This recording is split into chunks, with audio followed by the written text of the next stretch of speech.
David, so lovely to see you. It's good to see you, Tim. And I had, thanks to your inspiration, a fine matcha before sitting down to have this conversation. So thank you for that.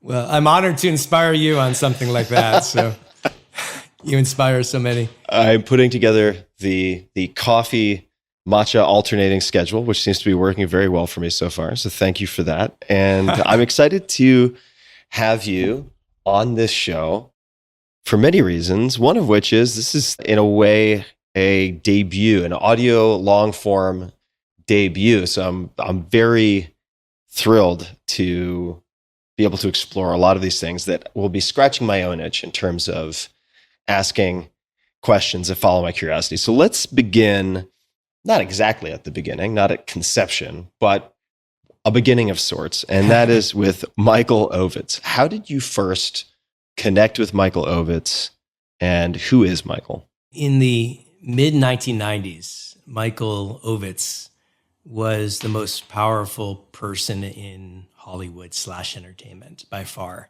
He had created Creative Artists Agency, which was already at that time the biggest talent agency in Hollywood. And he had created this leverage by controlling so many stars and by being this very mysterious figure that he just became almost like the Wizard of Oz, like some mythical creature.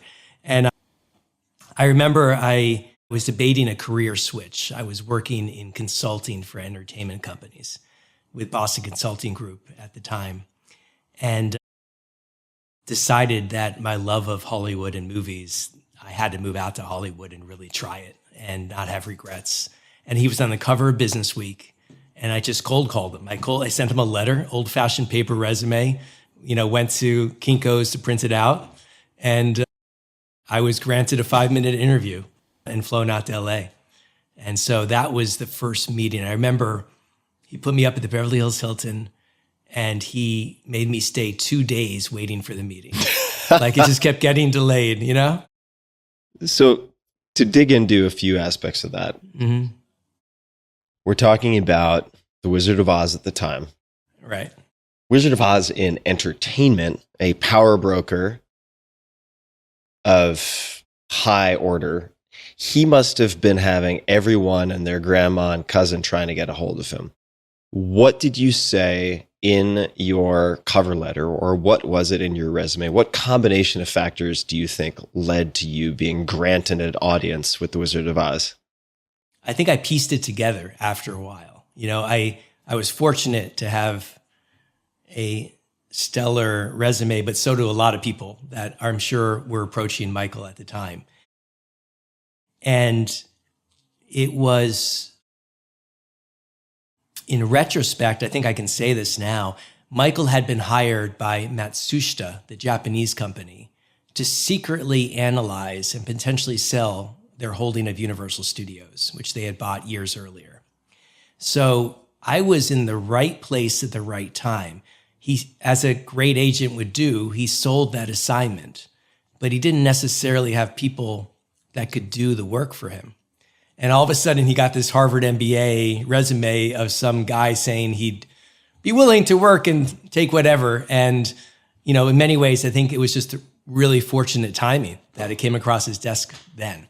And you had the relevant experience in mergers and acquisitions or that type of deal analysis, or no? No. I sort of joke. I mean, I was very into creative things, and I turned that part of my brain off after graduating from Duke because I needed to make some money. And I figured my rational brain was more predictable.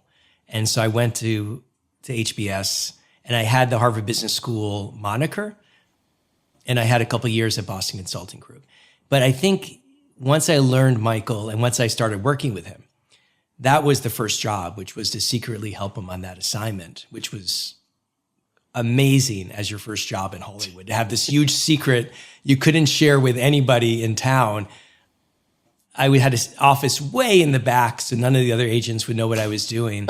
And I was getting these secret emails between Universal and the Japanese at the time that Lou Wasserman, another mythical figure, was not even privy to.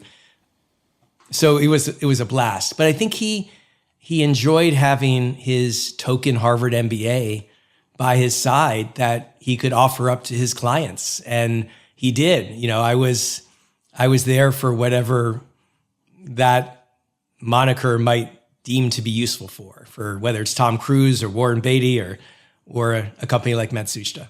Wow. Now, if we take a step back, and since you came to know Michael very well, yep, you look at what made Michael effective as a power broker.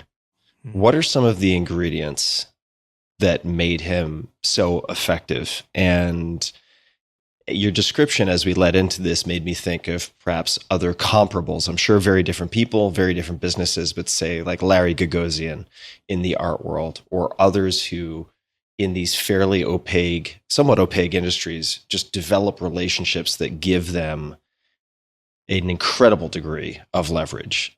Mm-hmm. But what are some of the sort of requisite components, ingredients that made him so good at what he did? Because certainly he wasn't the only person trying to be powerful or influential in Hollywood.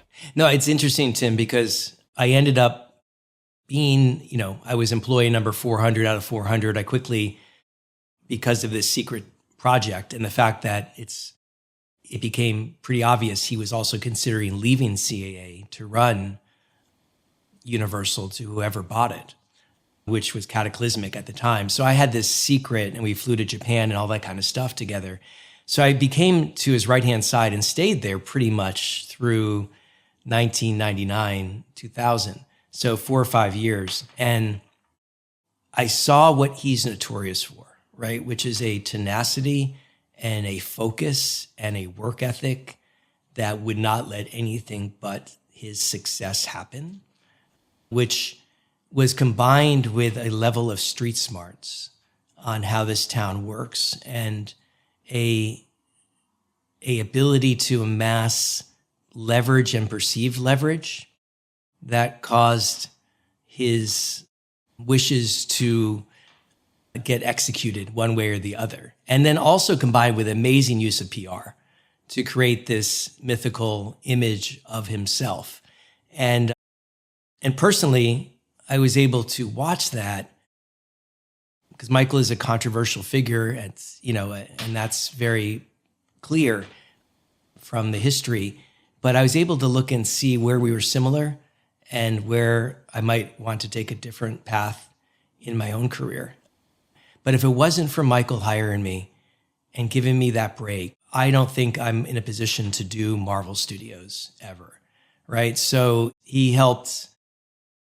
I was naive as hell when I moved to LA. I was smart from a book sense, academic. I had no idea about personal street smarts, let alone Hollywood street smarts. I was somewhat creative, I felt, but I didn't know how this town really works. And not only did I get to see Michael, Tim, I had access to all the information at CAA, all the deals. So I just soaked it up. Yeah.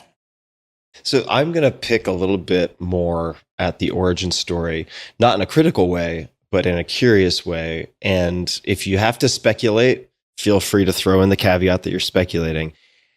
Cover of Business Week, putting himself in these PR positions that would create a dynamic that might help him do whatever it is that Michael wanted to do, which I believe he also imparted to Mark Andreessen and Ben Horowitz when they were founding Andreessen Horowitz, A16Z. And they did a masterful job in turn of utilizing targeted PR. The reason I bring that up is he's on the cover of Business Week. I have to imagine you are not the only business school graduate to reach out to him. Right. So even if you have to reach, what was it that you're probably not the only consultant either who reached out to him? So why do you think you got the extensive 5-minute interview? Right.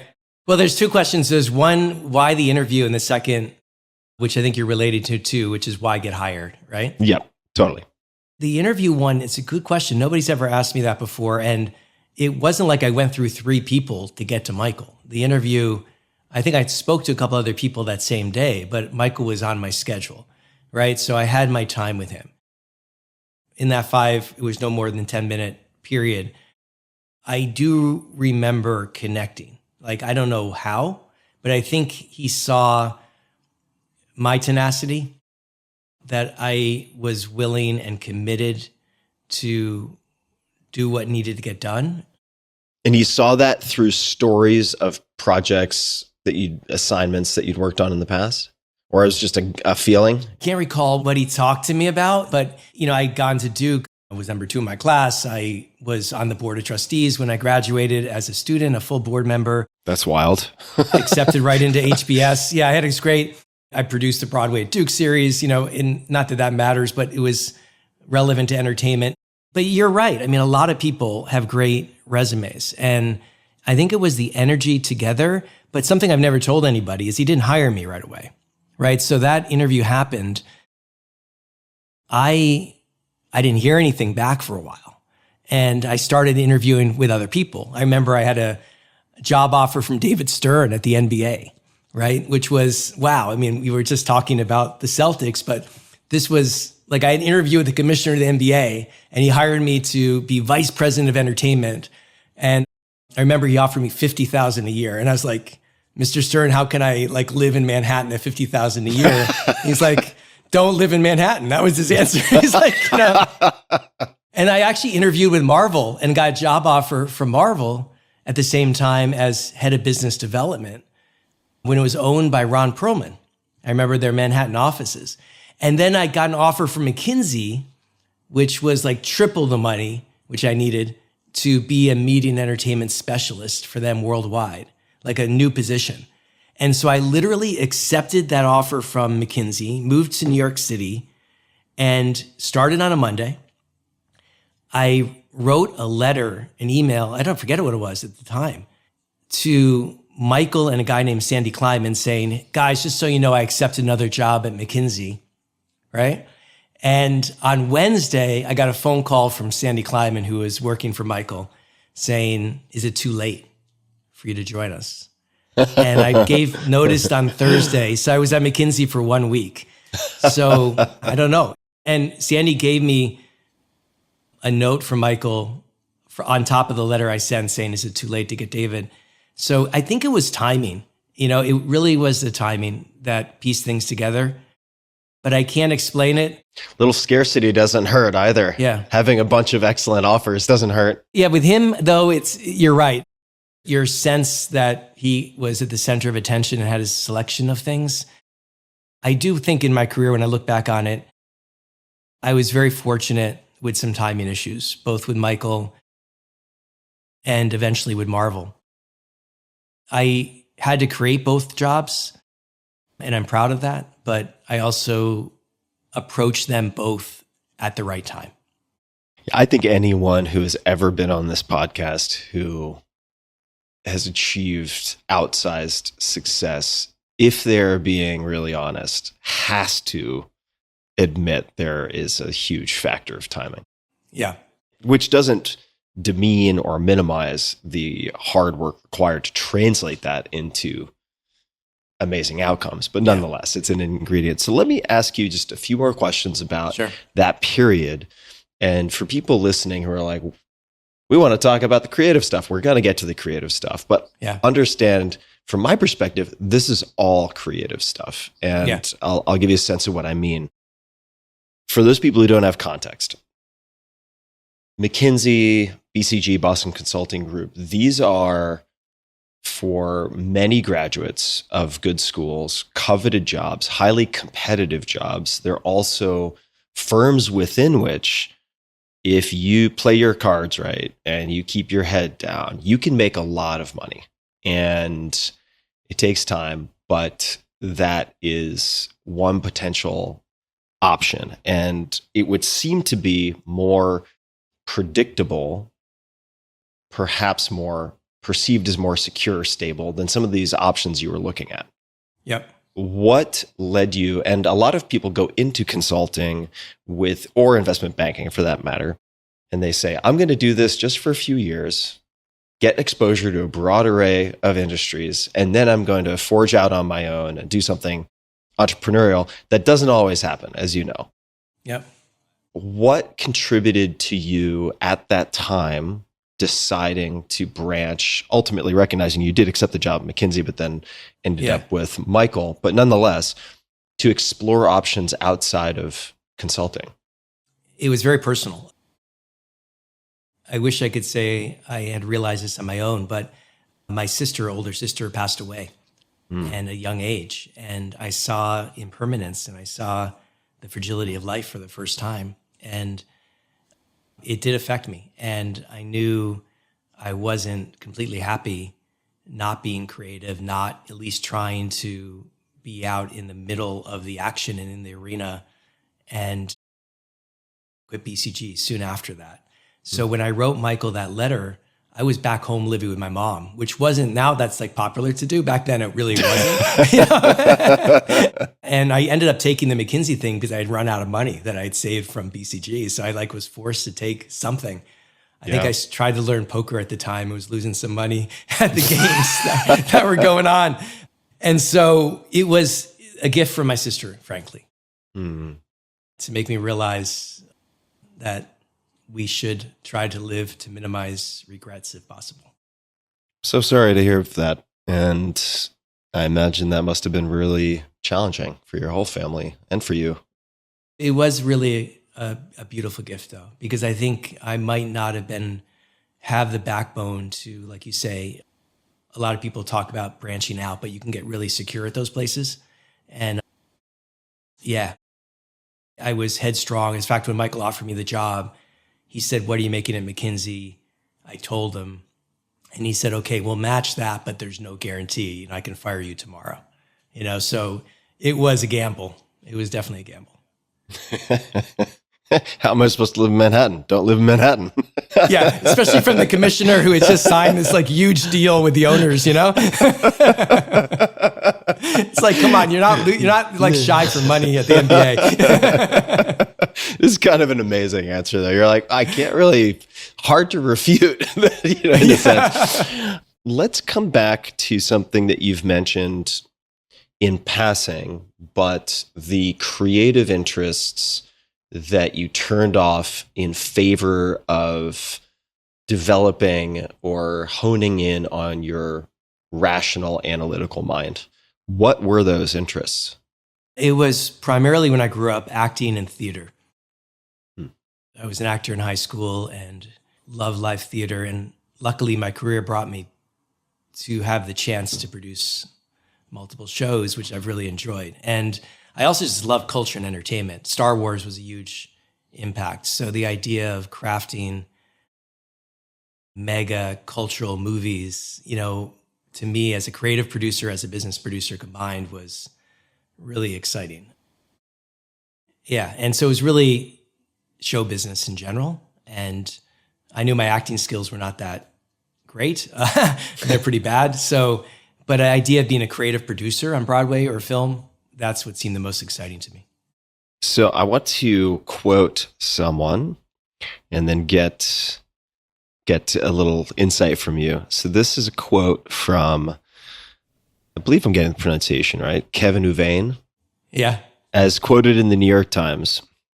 And the quote is, this is in sort of brackets, but encyclopedic knowledge of comic books and treats them like real art with a savant-like ability to take out characters that appeal to him and make them really relevant.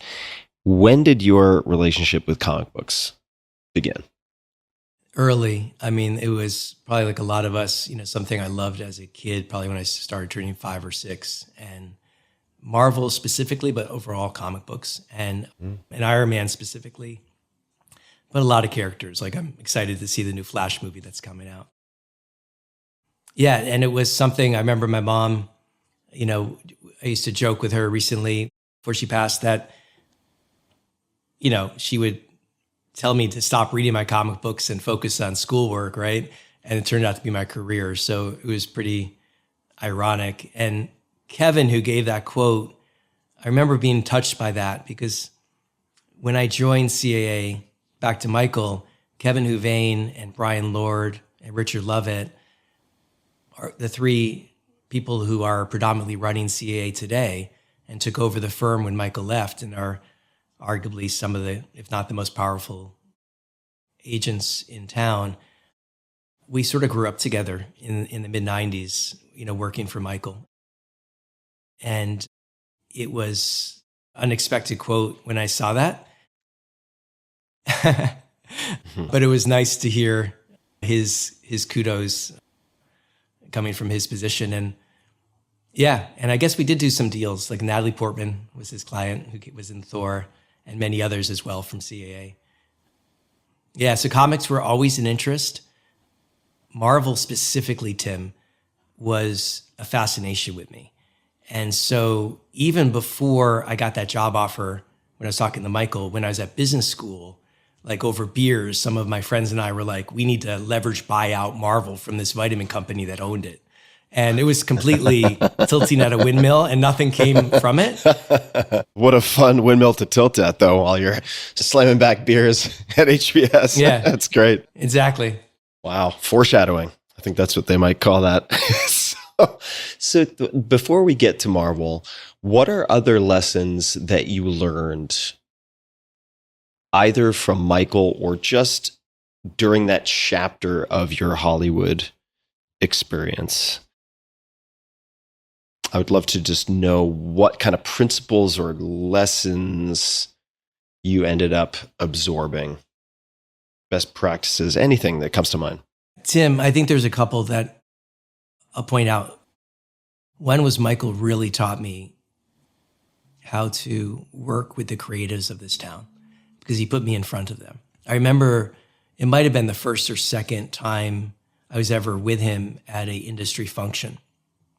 And he always, and I'll always give him credit for this, whether he said it or not, but often many times he said something like, hey, here's a lesson here, And Tom Cruise was there.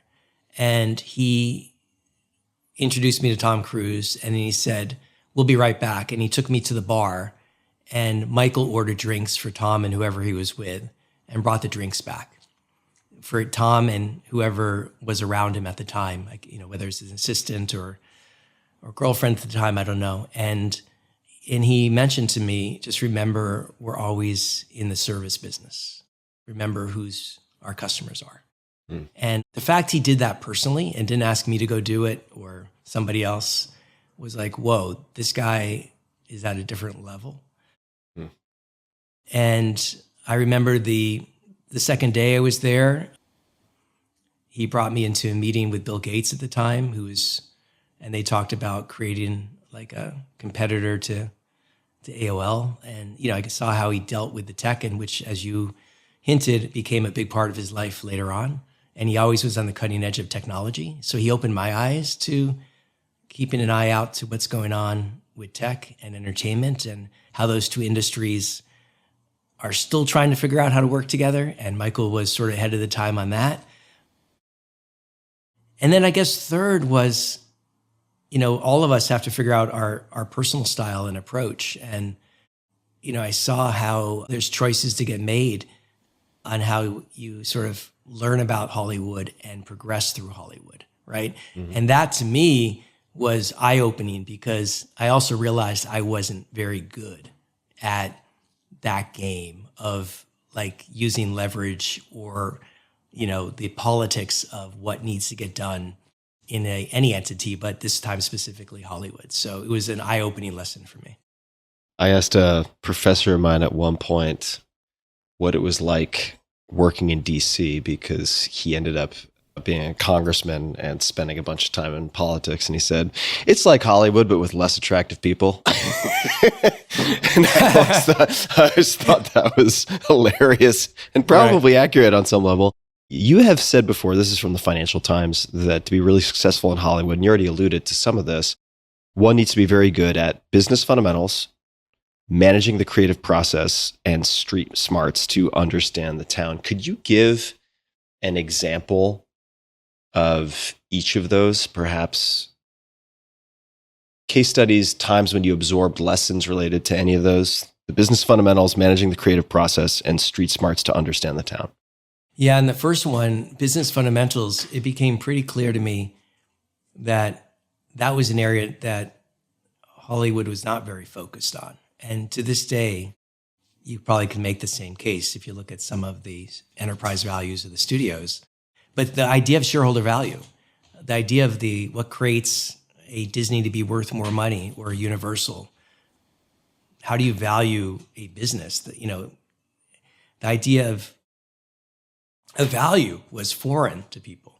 And to his credit, I remember Brian Lord, who is running CAA now and is one of the most amazing people in this town. I say that in all respects.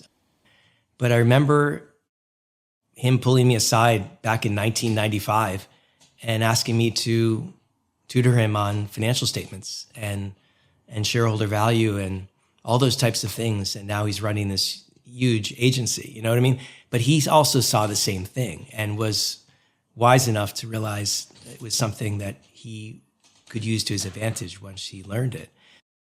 So that actually becomes really important because later on, I realized the market here was inefficient, right? And that the fact that I was able to do what we'll talk about later with Marvel should never have been able to happen if it was efficient, right? Yeah. And then number two, the creative process, God, there's so many things there, but everything like that Tom Cruise story, which is understanding them. And Michael also talked about always the people around the star, that it was so important to have a great relationship. Yeah, that's smart. Yep. Yeah. And so he exposed me to what a star like that is used to in Hollywood. So understanding that, they have other people around them that will be maybe whispering in their ears negative things. And so you have to play defense and offense. I was so fortunate Michael put me in front of so many people. I remember him sending me to Warren Beatty's house, just this icon, right? And still is, to talk about the stock market. And I only say this because it just shows you how forward-thinking Michael was. And he gave me a chance to interact with these megastars on a personal basis. So I got to training wheels. Now, did Warren just reach out to Michael and say, I want to learn about the stock market, find somebody who can help me? I think it was the opposite. I think what I learned when I got there, because I remember I sat with him for like 5 minutes, awestruck. And then he basically looked at me and said, hey, kid, there's no way I'm ever going to learn this. I've had too much fun in my life. I'm not going to start focusing on the stock market now. He might have used a different word than fun with an F, but so it definitely was Michael like tutoring his clients. I think Magic Johnson has been publicly talks about how Michael would get him a Business Week subscription and things like that while he was a basketball player. Yeah. Magic has run with that. He's been so good at executing. Wow. Yeah. That's wild. And the third, street smarts. Wow. I mean, that one, I just realized how small this town is, Tim. It really is. It's a small group of people and still is. And understanding what people want and how you can make a deal by figuring out the magic of delivering what they want, but getting what you want back. And what the street smarts, I'd say, wow, I've never talked about this publicly, is to know that it's what is their motivation? Are they going for their annual bonus? Are they going for the best seat in the restaurant? Are they care about their stock options? They care about their prestige? They care about credit? And so many different people here are motivated by other things. So sometimes it was good street smart wise to figure that out. And it helped me the rest of my career. So if someone is listening and they say, at some point I would like to set foot into what we would broadly call entertainment, and they suspect they're going to end up in Hollywood or LA, or at least interacting with groups from those places, and they're not going to have Michael Ovitz, they may not have a direct mentor. Are there any books or resources or docs, or they could just be scripted movies too, that you would encourage people to watch to help them with those buckets? I'm thinking about that off the top of my head. There are biographies of Michael, of David Geffen, of industry figures like that. And I think those are useful to understand the history of the town, and I also am surprised. We used to have paper trades, the Hollywood Reporter and Variety. They're now all online, right? But how many times I interview young people that want to come into Hollywood, and they're not really up to date even on the current stuff that's happening. Yeah. Right. So just there's so much information available that wasn't available to me at the time. You know, diving into history through articles and through biographies and just keeping up every day with what the latest news in Hollywood is. Even just those two things together, if you don't have a mentor, you'll get the benefit of a lot of learning, like in most areas of life. Totally. And I'll reinforce a point that might not be the sexy piece for a lot of folks, but the business fundamentals.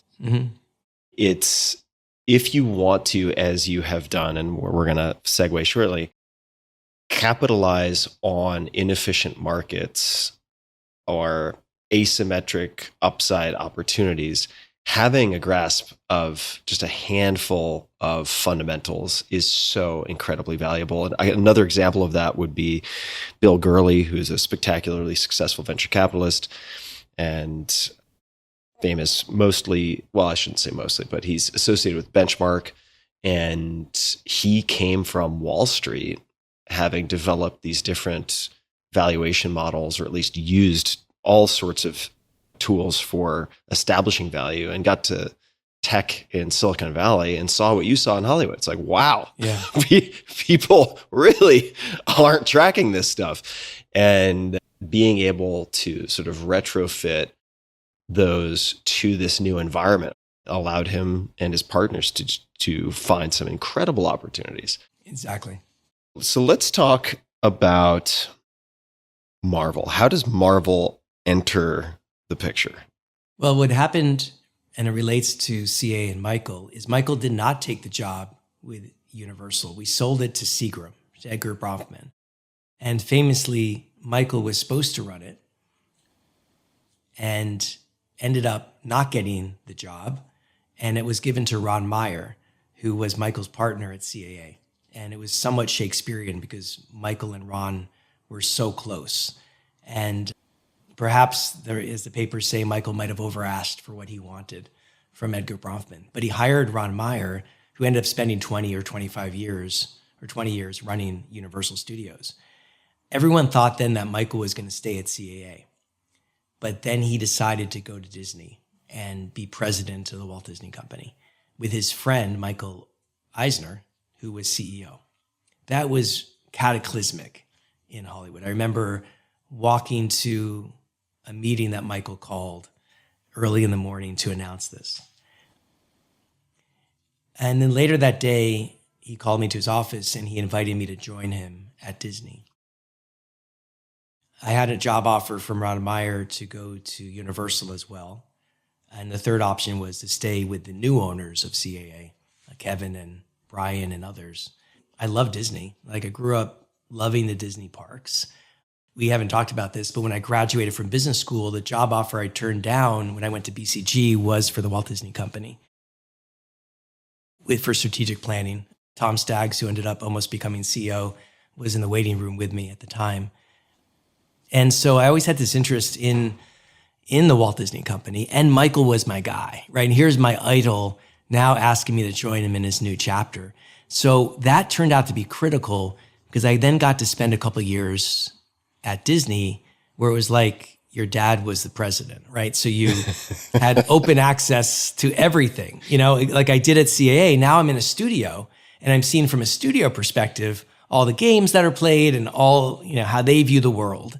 And I was put in strategic planning and corporate development, which was a powerhouse group at Disney. Yeah, you should explain what corporate development does, because this kind of like you couldn't script this movie better, you know, in a way.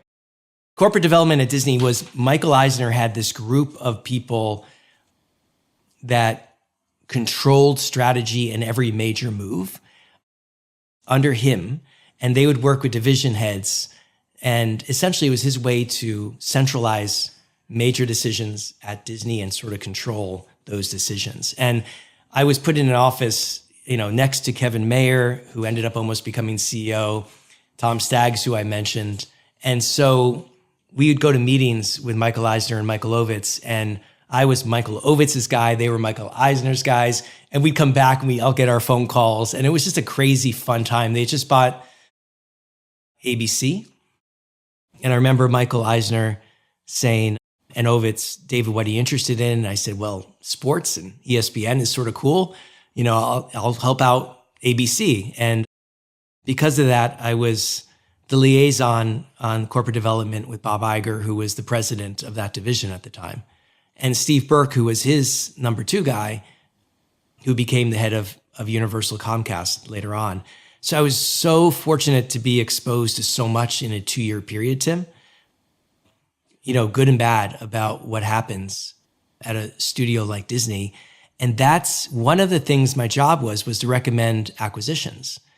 And, the through thread with Marvel, I recommended, I don't even think this is public, so this is breaking news. I recommended that Disney buy Marvel back in like 96, 97, right? At the time, it was no more than $100 million. And I remember getting kicked out of the room basically because one of the first things that Michael Eisner and the other people in the room saw was that there was no theme park rights available east of the Mississippi River, because that was a deal that Ron Perlman had given to Universal. And because of that, I sort of was, not gently told that this was a stupid idea. What year was this roughly? 96, 97. 96, 97. Yeah, I'm also thinking of the kind of state of the art at the time, CGI, what was possible, what was not possible. In your mind, what was the selling or value proposition at that time? For Marvel. The recommendation. What were the bullet points in the recommendation for that acquisition? The same as what I told to Bob Iger, 14 years later, when I actually sold him Marvel for, on paper, $4 billion. You're like, let me just pull this up from 14 years ago. No, but to Bob's credit, Bob wasn't the decision maker in that earlier meeting. Right, totally. He probably would not have even been in the room because he was running ABC at the time. But he remembered that. And I remembered it. So separate from the movies, like Disney is very good at thinking about their customer.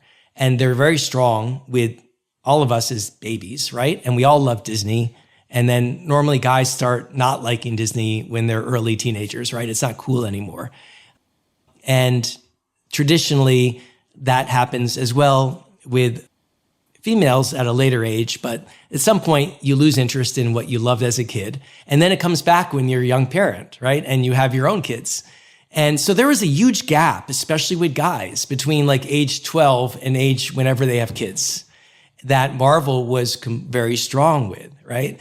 And so it just mapped on that. I don't even know if I was able to even get to that point in this meeting, but it mapped on that whole tremendously well.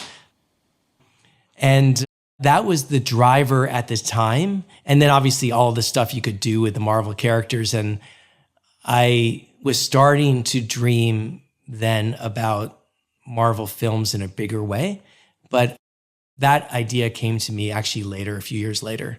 So it was driven more by the gap in the lifetime cycle of a Disney customer. That makes sense. So you make the pitch, you're very unceremoniously ejected from the meeting. Yes, which happened to me a lot, by the way. Yeah. Happened many times. So they're like, yeah, great idea, kid. Not for right now, not for here. I'm not sure they said great idea. Yeah, right. So how does Marvel then boomerang and come back to you?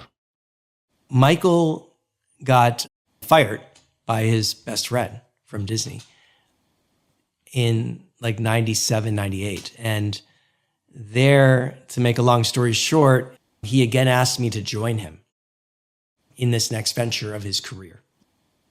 And that lasted a couple years, during which he bought a Broadway company. And I was able to produce a show called Fosse and exercise my first direct creative project, this Broadway show, which did very well. And we won the Tony Award for Best Musical. And so it gave me some confidence, which is relevant for what happens with Marvel later on.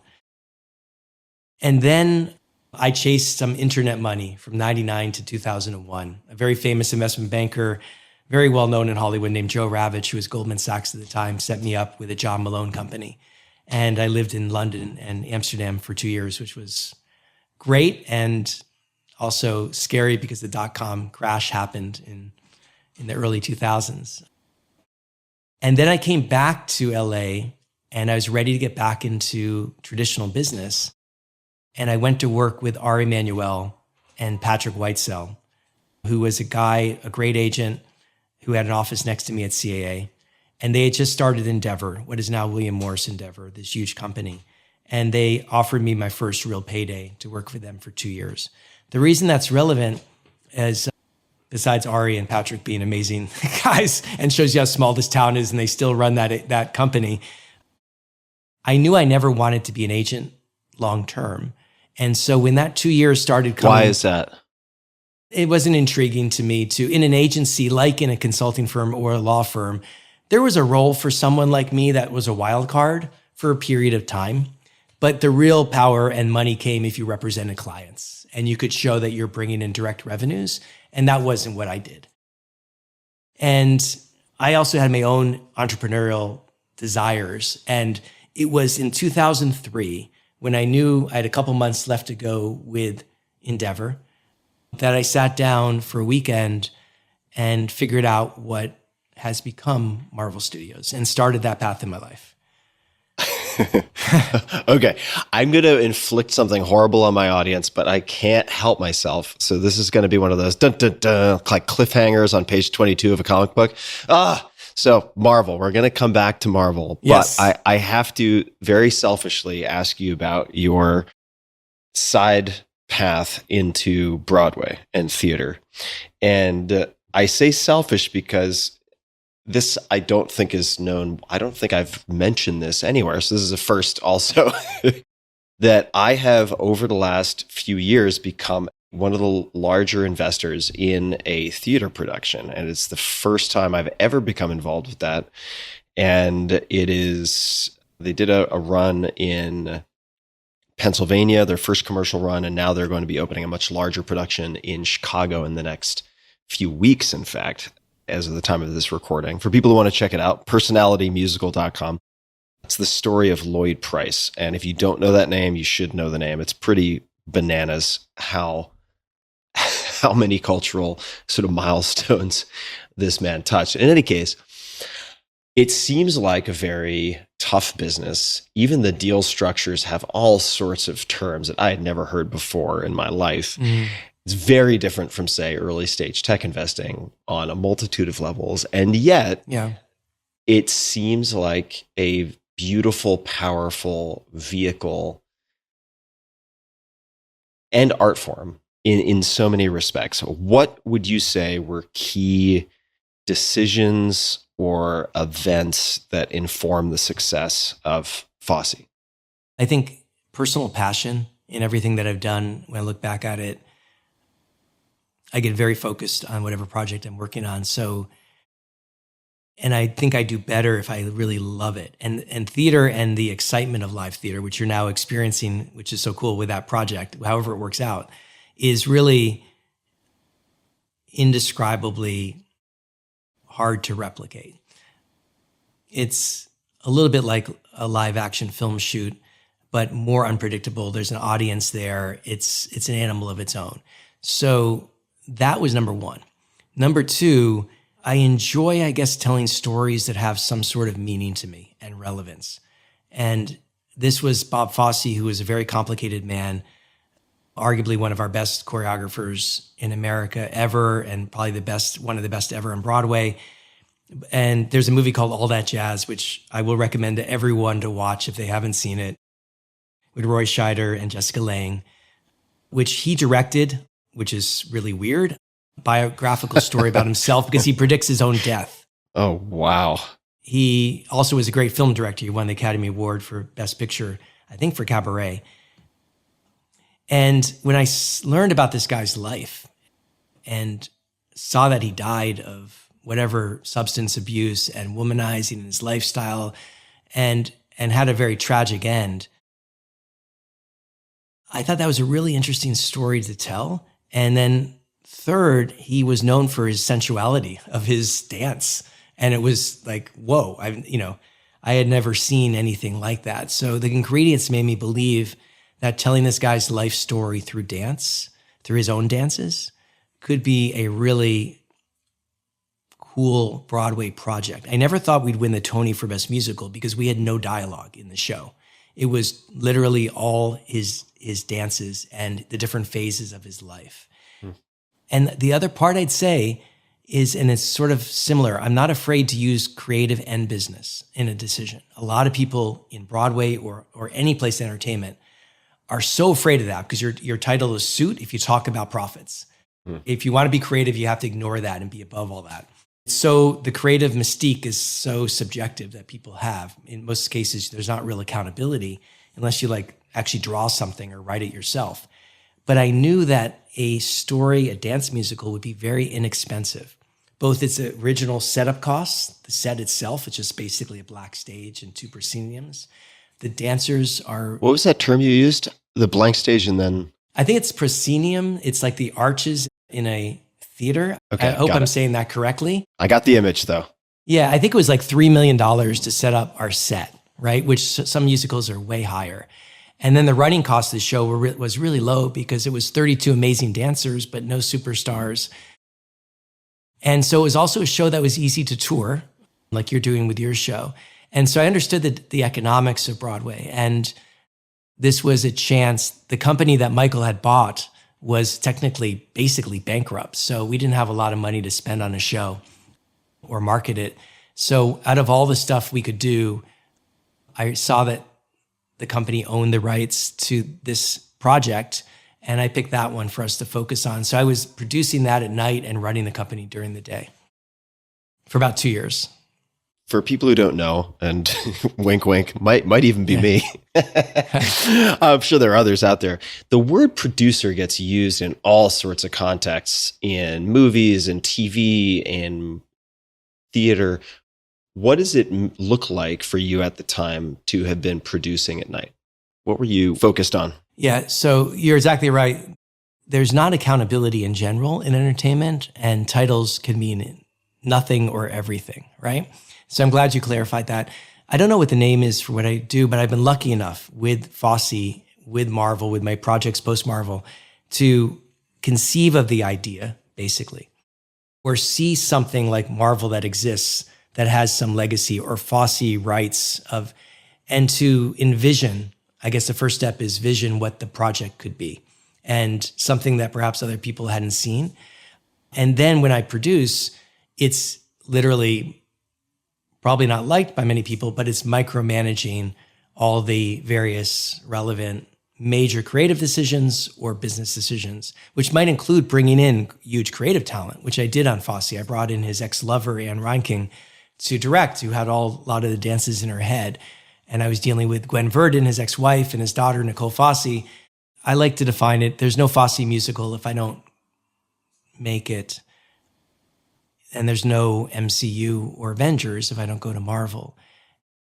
So it's having the vision and then going there and making it happen with whatever dials I need to turn, creatively or business or political or financing, to get it done. Very quickly, we're going to hone in on this, but MCU, just for people who may not have that acronym, just if you could just say what that is. Yeah. And then looking back at your experience with Fosse, is there anything that you wish you had known then that you know now? Anything you would have done slightly differently, perhaps? So MCU, and then the rearview mirror question. Keep it on theater for a second. With Fosse, I was blessed. Like, we had our out-of-town tryouts, and then we went to New York and we won the Tony. Like, it doesn't get much better than that for a show, right? Yeah. I'm trying to think what would be done differently with that. We were able to sell that company because of Fosse's success to Bob Sillerman at the time. And I remember the investment banker that worked for me was a guy named Steve Bannon, which was odd. But at the time, he had just come from Goldman Sachs. And what a polymath. Yeah.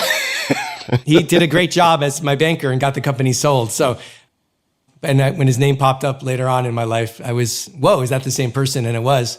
So that was sort of wild. funny. I know, crazy stories.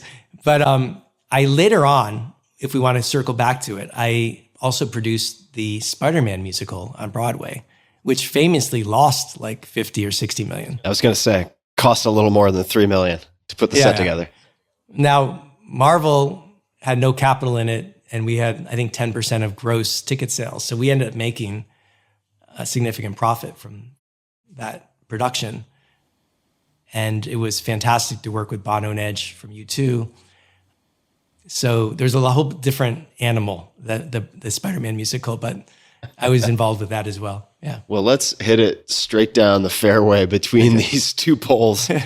And just before we move on, since I promised folks, MCU, what does that stand for? Marvel Cinematic Universe. Okay. And then we do the Wayne's World. We go back in time. And you have a few months left in working with, if I'm remembering correctly, Ari and Patrick. Yes. And somewhere in the next few months, some of the ideas related to Marvel start to percolate. What does that look like? It actually happened, I remember specifically, it was in like October, November of 2003, when I think my stint with Endeavor was going to finish at the end of that calendar year. Since that story about the discussion with Disney to potentially buy Marvel, Marvel went bankrupt in 1999. And it had gone through a fight between Ron Perlman, Carl Icahn, and Ike Perlmutter. And Ike Perlmutter successfully got it like for $30 or $50 million out of bankruptcy. And it had been a public company for a couple of years post that and achieved like a 200 million valuation. And I was an investor in the stock. And so I watched as the first X-Men movie came out, Spider-Man, of course, right? And the stock had sort of stopped at a 200 million valuation. And I took out some old-fashioned paper and I thought to myself, okay, what will my next path be, right? I could, potentially stay at Endeavor and William Morris for the reasons we talked about.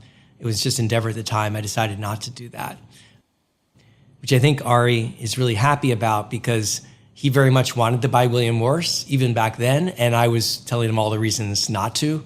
And so I think he was very happy that he didn't have to listen to those anymore. And he's done so well with that acquisition. So it worked out really good for both of us. And I had another path, which was I could go to one of the studios and try to work my way up to be chairman of a studio, which is the only position I saw where you could be both creative and business. Those jobs were what I really wanted. Chairman of a studio. Because you greenlight movies, that's the ultimate power. You decide what gets made, and then you can influence that on every one of those dials that I mentioned, creative or business. And it was the only place where I saw that really merged together. Some producers had sort of power, but not as much as a studio chairman.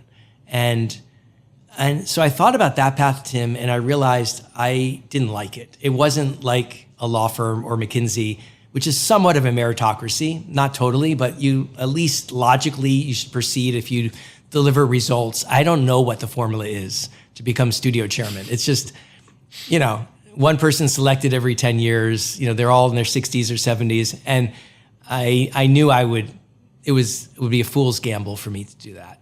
So then I'm sitting there with this crazy thought of I'll create my own studio. Then by definition, I'm in charge of that studio, right? And my business, and I thought too, it has to be something I'm really interested in. It has to have something that could really be a sustainable, good business because I needed still to make money. Could I ask you a dumb question just as an interjection? Yeah. Because I feel like it's my job to do that. I just realized as you're talking, I have heard and used this term studio myself many times, and I don't actually know exactly what it means to be a studio. Do they raise money and fund production, and then external production companies and teams kind of take that money and run with it? How much is internal versus external?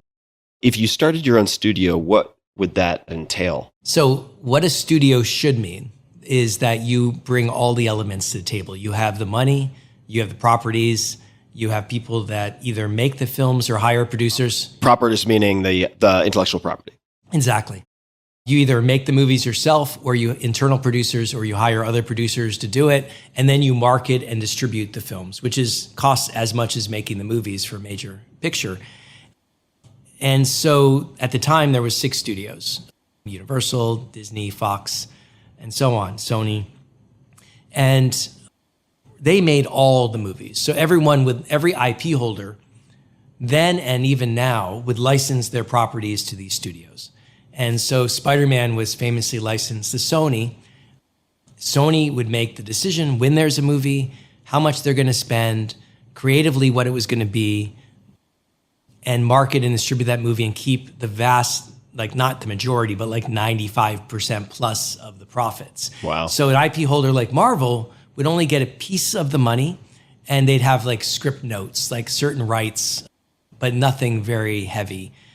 Like you couldn't make Peter Parker, do some crazy job that would, wasn't relevant to the comics or something like that.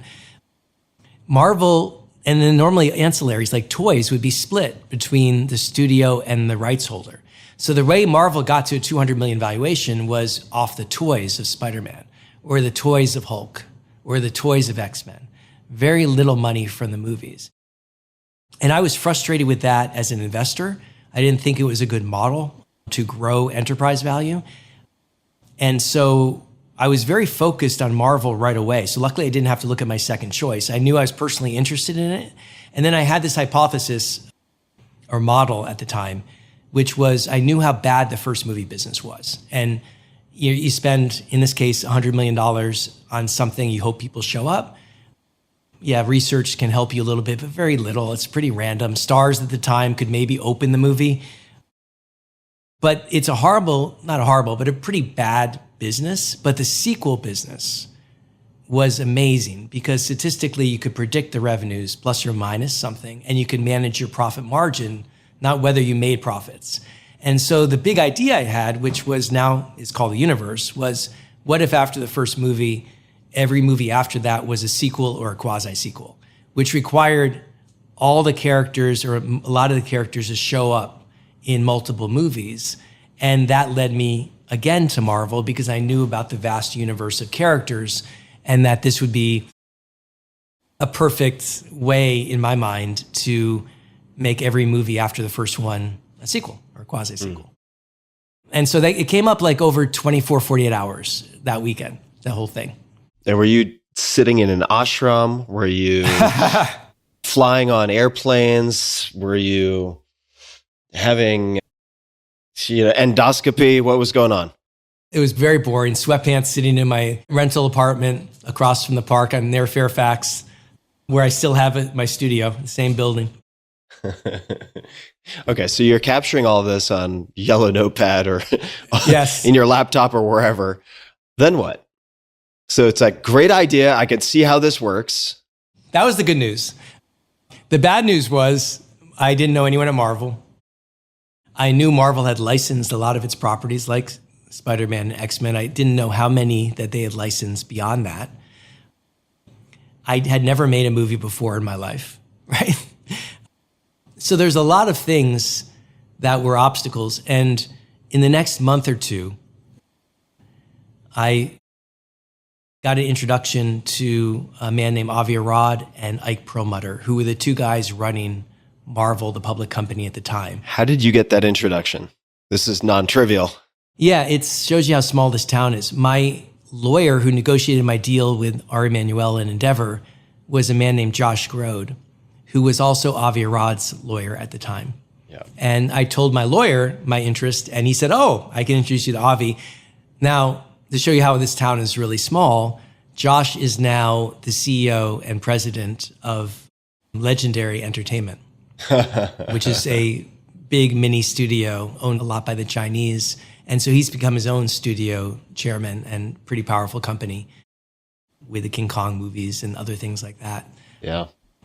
So you mentioned studio. At the time, Avi was in charge of what was called Marvel Studios, but it was really a small shop of giving script notes to license movies. Avi successfully saw the potential of Marvel films and started licensing the movies post the bankruptcy. Ike and Avi had known each other for many years, and Avi started as a toy creator. And he did the original license deal with Spider-Man. He did the original license deal with Fox for X-Men. And that's what the route that Marvel was on at the time, was licensing these movies and continuing to license their films. Ike owned, I think, 40 or 50% of Marvel at the time, even though it was a public company. And he was in charge of everything. How uncommon is that? That seems like a gigantic equity position. Yeah, it was. Yeah, because he got it out of bankruptcy. He got out of bankruptcy and he kept it. And so Ike was the person I really needed to pitch. I pitched him at Mar-a-Lago in November of 2003. And I remember that, flying to Palm Beach and having lunch there, and Trump came by, was close with Ike. They're still very close. And I was introduced to Trump, and Trump said something about he had a TV show starting soon, which turned out to be The Apprentice, and he was excited about that. That's all I remember from that conversation. And I pitched Ike in the same way I pitched Ovitz, and Ike did not see and agree that they should do their own films right away, but he was open-minded enough to offer me a job and give me a lot of stock options at market and give me a chance to fight for it internally. Yeah, and Ike is, he is now, I think, the largest individual shareholder of Disney. That's incredible. Yeah. All right. So he's like, you can fight this fight. I don't necessarily agree with all of it up front, but you'll have your day in court, so to speak. Exactly. That was it. And what then proceeds to happen from there? I had one other job that I was looking at, which I'm only going to raise, and I've never told this publicly because of your question about theater. But I got a phone call in the fall of 2003 from a very high-pitched voice who said, "Hi, this is Michael Jackson." And he went on to say that he had seen Fosse on Broadway and loved the show. And it was a personal call. I don't know how he got my phone number. And I thought it was fake, right? And he said, "I want you to tell my life story through my music videos." And I was like, whoa. And that turned into a 1 or 2 month set of discussions with Michael about doing a 50-50 deal where he put in all his music videos and all the IP. I'd be able to produce it. And we both had vetoes on each other. And I got him to agree that he would perform randomly once every couple months Thriller. So you'd go to the Broadway show and you'd see Michael Jackson actually perform, be like a lottery, right? And Josh Grode was my lawyer on that, so I have the deal. I was going to say, that'd be tricky to figure out from the legal perspective. Yeah, he was very smart. I got to tell you, he was a very smart business person. And then I wasn't really I was going to carve that out of my Marvel deal. Yeah. And I think Marvel was going to let me do that. And then I saw Michael get arrested. And so I let that fizzle right at that period of time. But it was like the other thing that I was looking at. And then third, Hef was circling me about potentially helping him run Playboy at the time, which was an IP company. But Marvel was the part where my focus was the highest. And I started right away, basically 2 weeks after that meeting with Ike at the end of 2003. Now, in title, what was your job? My title was president of what was then called Marvel Studios, which wasn't a studio. We didn't bring any money. We didn't have distribution and marketing. We weren't making the movies, but it was called Marvel Studios from a title point of view. Yeah. Okay. So he put you in the position where you could, at least without having to lily pad hop around the company, implement what you'd been discussing. Yeah. This part we're going to get into, which I'm happy to do. Like you said in the beginning, I've never talked through in this way. And I've also not done press of any significant note in the past 10 years. So a large amount of this is still coming to light. And so some things people might know and some things they might not. But in 2004, we had a very small office Santa Monica Boulevard. I think Ike was definitely interested in making more money from entertainment. And so my job was really, how can we make more money without taking any significant risk? I had a career of bankruptcy type of companies, Remington and now Marvel. And those people are not ones that take big capital risk on big grandiose visions, right? And so, and the board of directors was a bunch of ex-bankruptcy guys, basically. And Sid Ganis, I remember, who was the president of the Academy of Motion Pictures, was the one Hollywood person there. And so I would argue for the studio in the board meetings, and was basically told to be quiet, maybe not those words. My last name wasn't Spielberg, and not bring it up again unless Marvel had no risk. Not little risk, but no risk. Conjure me this, Spielberg. Yeah. And what was important at the time is I asked the board to at least give me 6 months. And what that meant is not to license any more movies. They were about to license Captain America and Thor to 2 major studios. I think it was Warner Brothers and Sony. And Thor specifically was very close to being licensed. And I basically had to hold my breath in the board meeting and say, if you do that, I can't do anything. You know, I need at least those characters to put together something that somebody would finance as a slate. And they gave me that 6-month time. And so during 2004, I put on my MBA hat. I spent a lot of time in New York and was able to raise the financing that we needed. It was about $500 million of what turned out to be, I mean, it sounds crazy to say, but for those that are interested, it was no risk. It was non-recourse. Marvel never had to pay it back. No cash collateral. 2 things. How do you sell? How do you pitch that? Mm-hmm. And then how do you structure that? The structuring that's related, it was this idea of the universe. Again, not a word that we used at the time, but it was the vision of intermixing all the characters. So first to my board, the argument was if we own our own studio, it means we get the full financial upside. That they understood very well. Number 2, we decide on green light when the movies get made. That they also understood because they only sold toys really at the time. And the toys were contingent on a movie, which they didn't control the timing of. Now, when you're doing a public company and you're giving guidance every year, how can you give guidance if you don't even know what movies are going to get made, right? And so controlling green light was important. Full creative control. I felt that people like myself and Kevin Feige eventually, because we care about the movies, would make better movies for the fans. I'm not sure my board really heard that point or really understood it, given that neither Kevin or I had ever made a movie ourselves, like I said. And then 4th, we would keep all the ancillaries as well, the toys and video games. So there's a lot of reasons for this to happen. The challenge of not having risk is normally insurmountable. Thank God, again, for timing, like we talked about. The bond bubble of 2004 was happening. So it was a time where there was loans being made that shouldn't have been made. And a lot of people were enamored with Hollywood as they get enamored every few years. And so I was able to pitch that, give me 4 at-bats, and if one of them hits, then every movie's a sequel after that. And when they ran their models, they were able to get it past their investment committee to the point where there was no equity component. Wow. All right. So are we talking about, just so I understand, there are many ways to raise financing. Mm-hmm. So are we talking about banks? Are we talking about, if so, what types of banks are we talking about? Who are the people you were pitching to agree to these terms and provide the financing?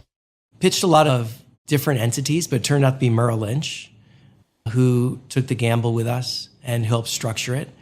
Then they offloaded, and it was structured, as I mentioned, as pure debt. So very low interest rate. And the only collateral were the film rights to 10 Marvel characters, of which we could make 4 of the movies.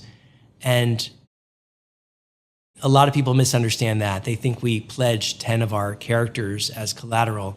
It wasn't that at all, because in the worst case scenario, it only got collected if we lost money on those first 4 movies. And then those 6 characters, we owned all the rights besides film. And if a film was ever made by the bank, whoever collected this collateral, we got the same license fee that we'd get if we just licensed it that day to a party. So there was no opportunity cost. So that's how you would justify it to your board of directors also. Right, exactly. And not only that. Worst case, we get what we would have gotten doing our current model. And actually, even better, because we were able to get 5% of 100% revenues as a producer fee.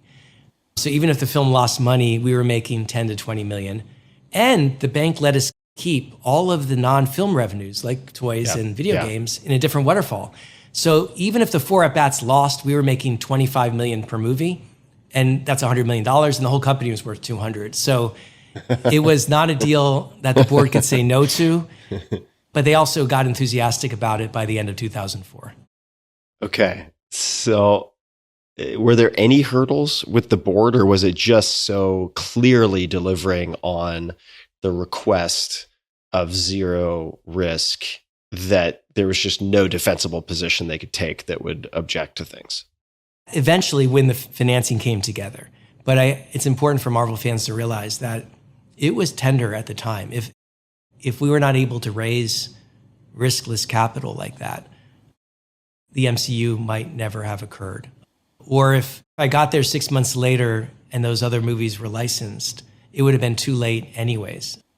The idea, by the way, of Marvel or any IP holder making their own $100 million plus movie was revolutionary. Like nobody, to this day, I'm only aware of Marvel and Angry Birds who's done that.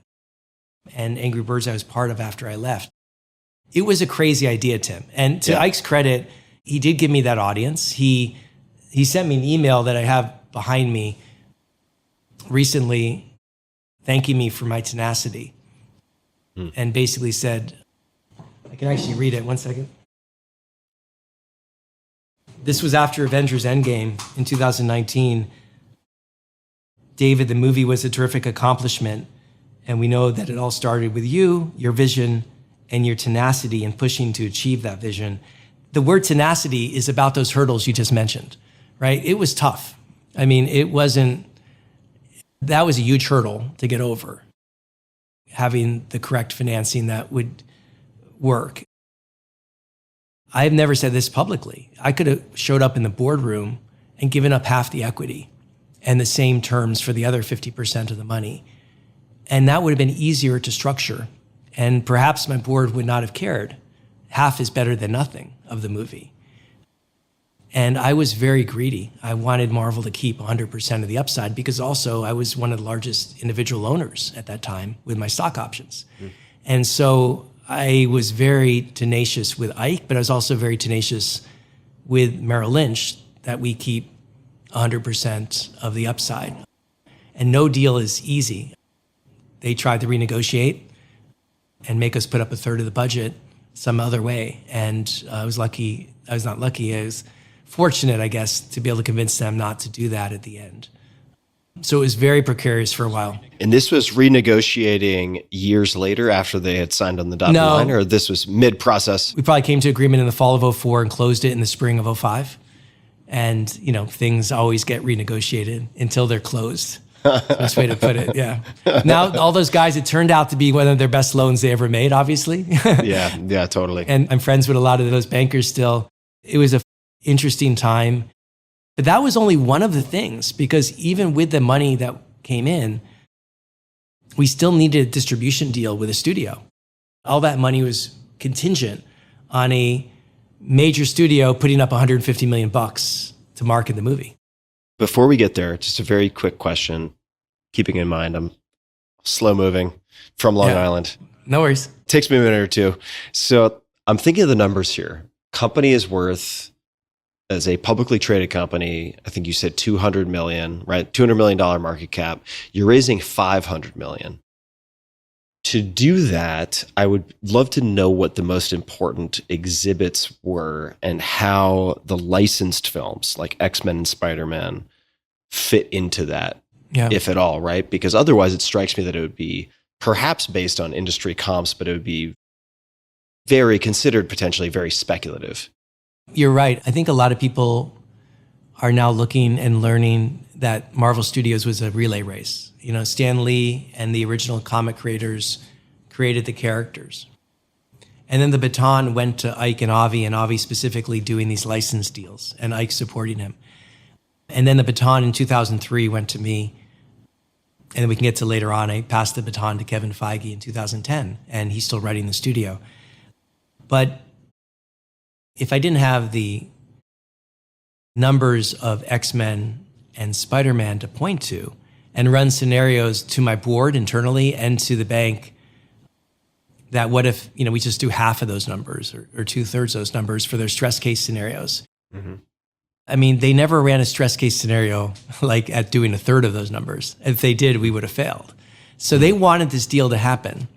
And, there's incentives. We go back to street smarts of Mike Ovitz, right? What does Merrill want out of this? What does the bank want? Well, they got, I think, a 3% success fee with this deal. Yeah. And they held the debt for all of probably a half hour until they flipped it to somebody else. Mm-hmm. So there was incentives for everyone to get this deal done. And, that was important to figure out. Dumb question. Who's paying the 3%? You guys? Comes out of the facility. Okay. I'm going to need you to expand on that. So I raised $525 million, and 3% of that, about $17 million. I see. Got it. Went to Merrill Lynch right away. Yeah.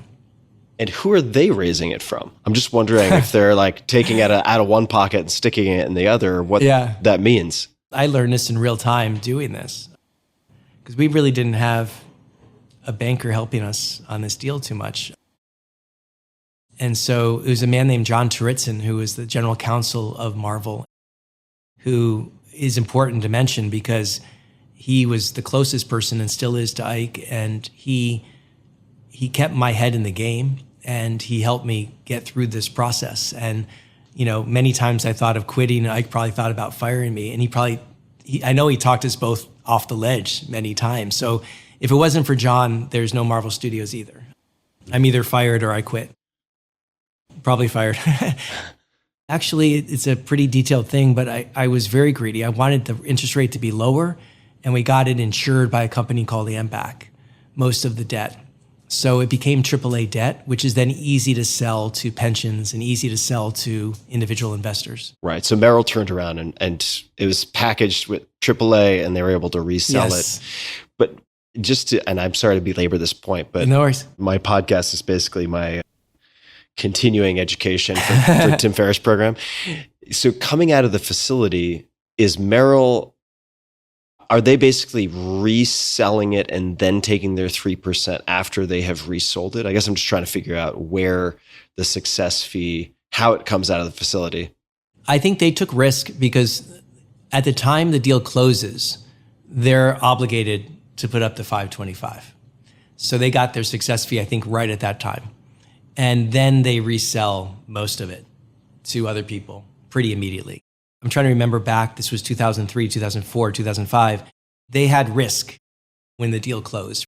I don't know if it was for a half hour or for one day or for 2 days, but they had risk for a period of time before they resold all that. And that's when they get their success fee. Once the money's guaranteed to us. Is one division of Merrill Lynch paying another division the 17 million or whatever it added up to? Sorry to belabor. No, if they got stuck with the whole loan, then they're sort of paying themselves, I guess. Yeah.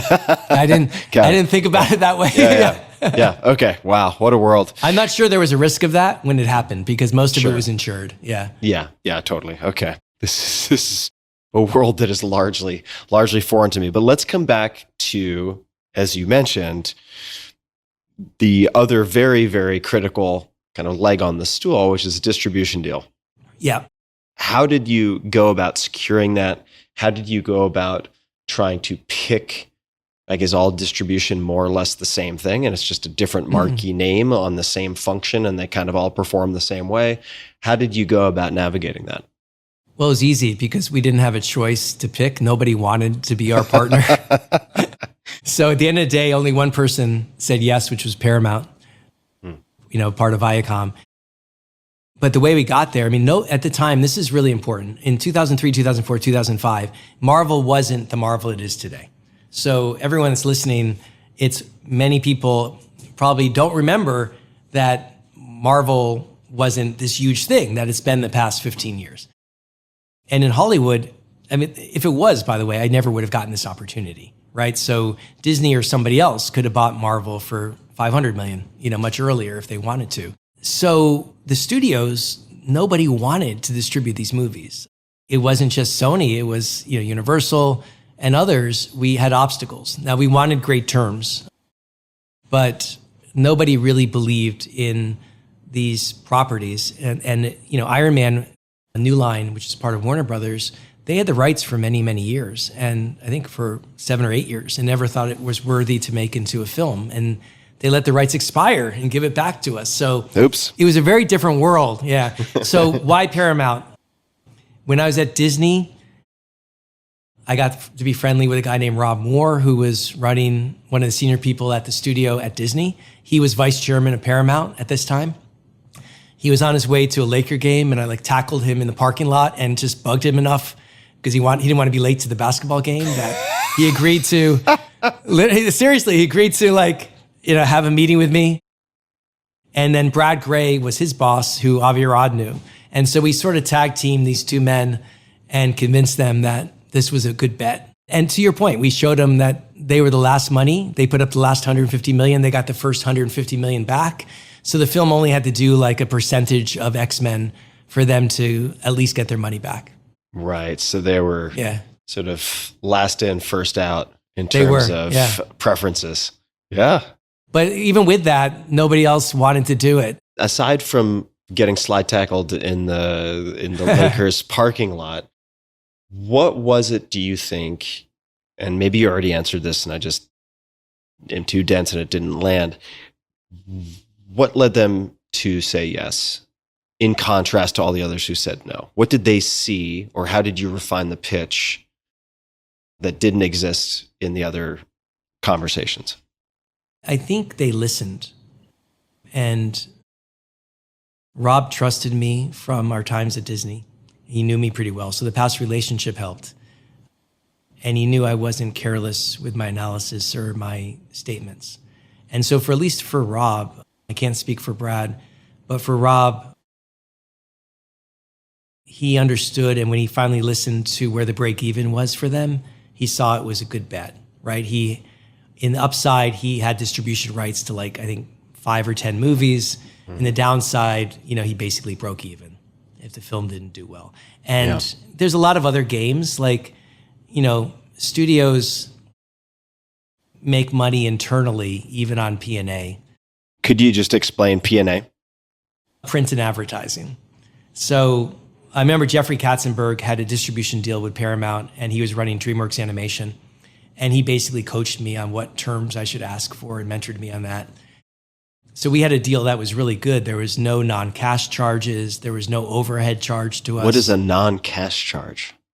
I mean, I understand the wording, but I don't know what it is. They would inflate the costs that they got reimbursed. So they would say they spent 150 million on marketing, but 20 million of that's overhead and another 10 million some odd costs. So it's like shipping and handling for infomercial products. You're like, how is shipping and handling $17? Right.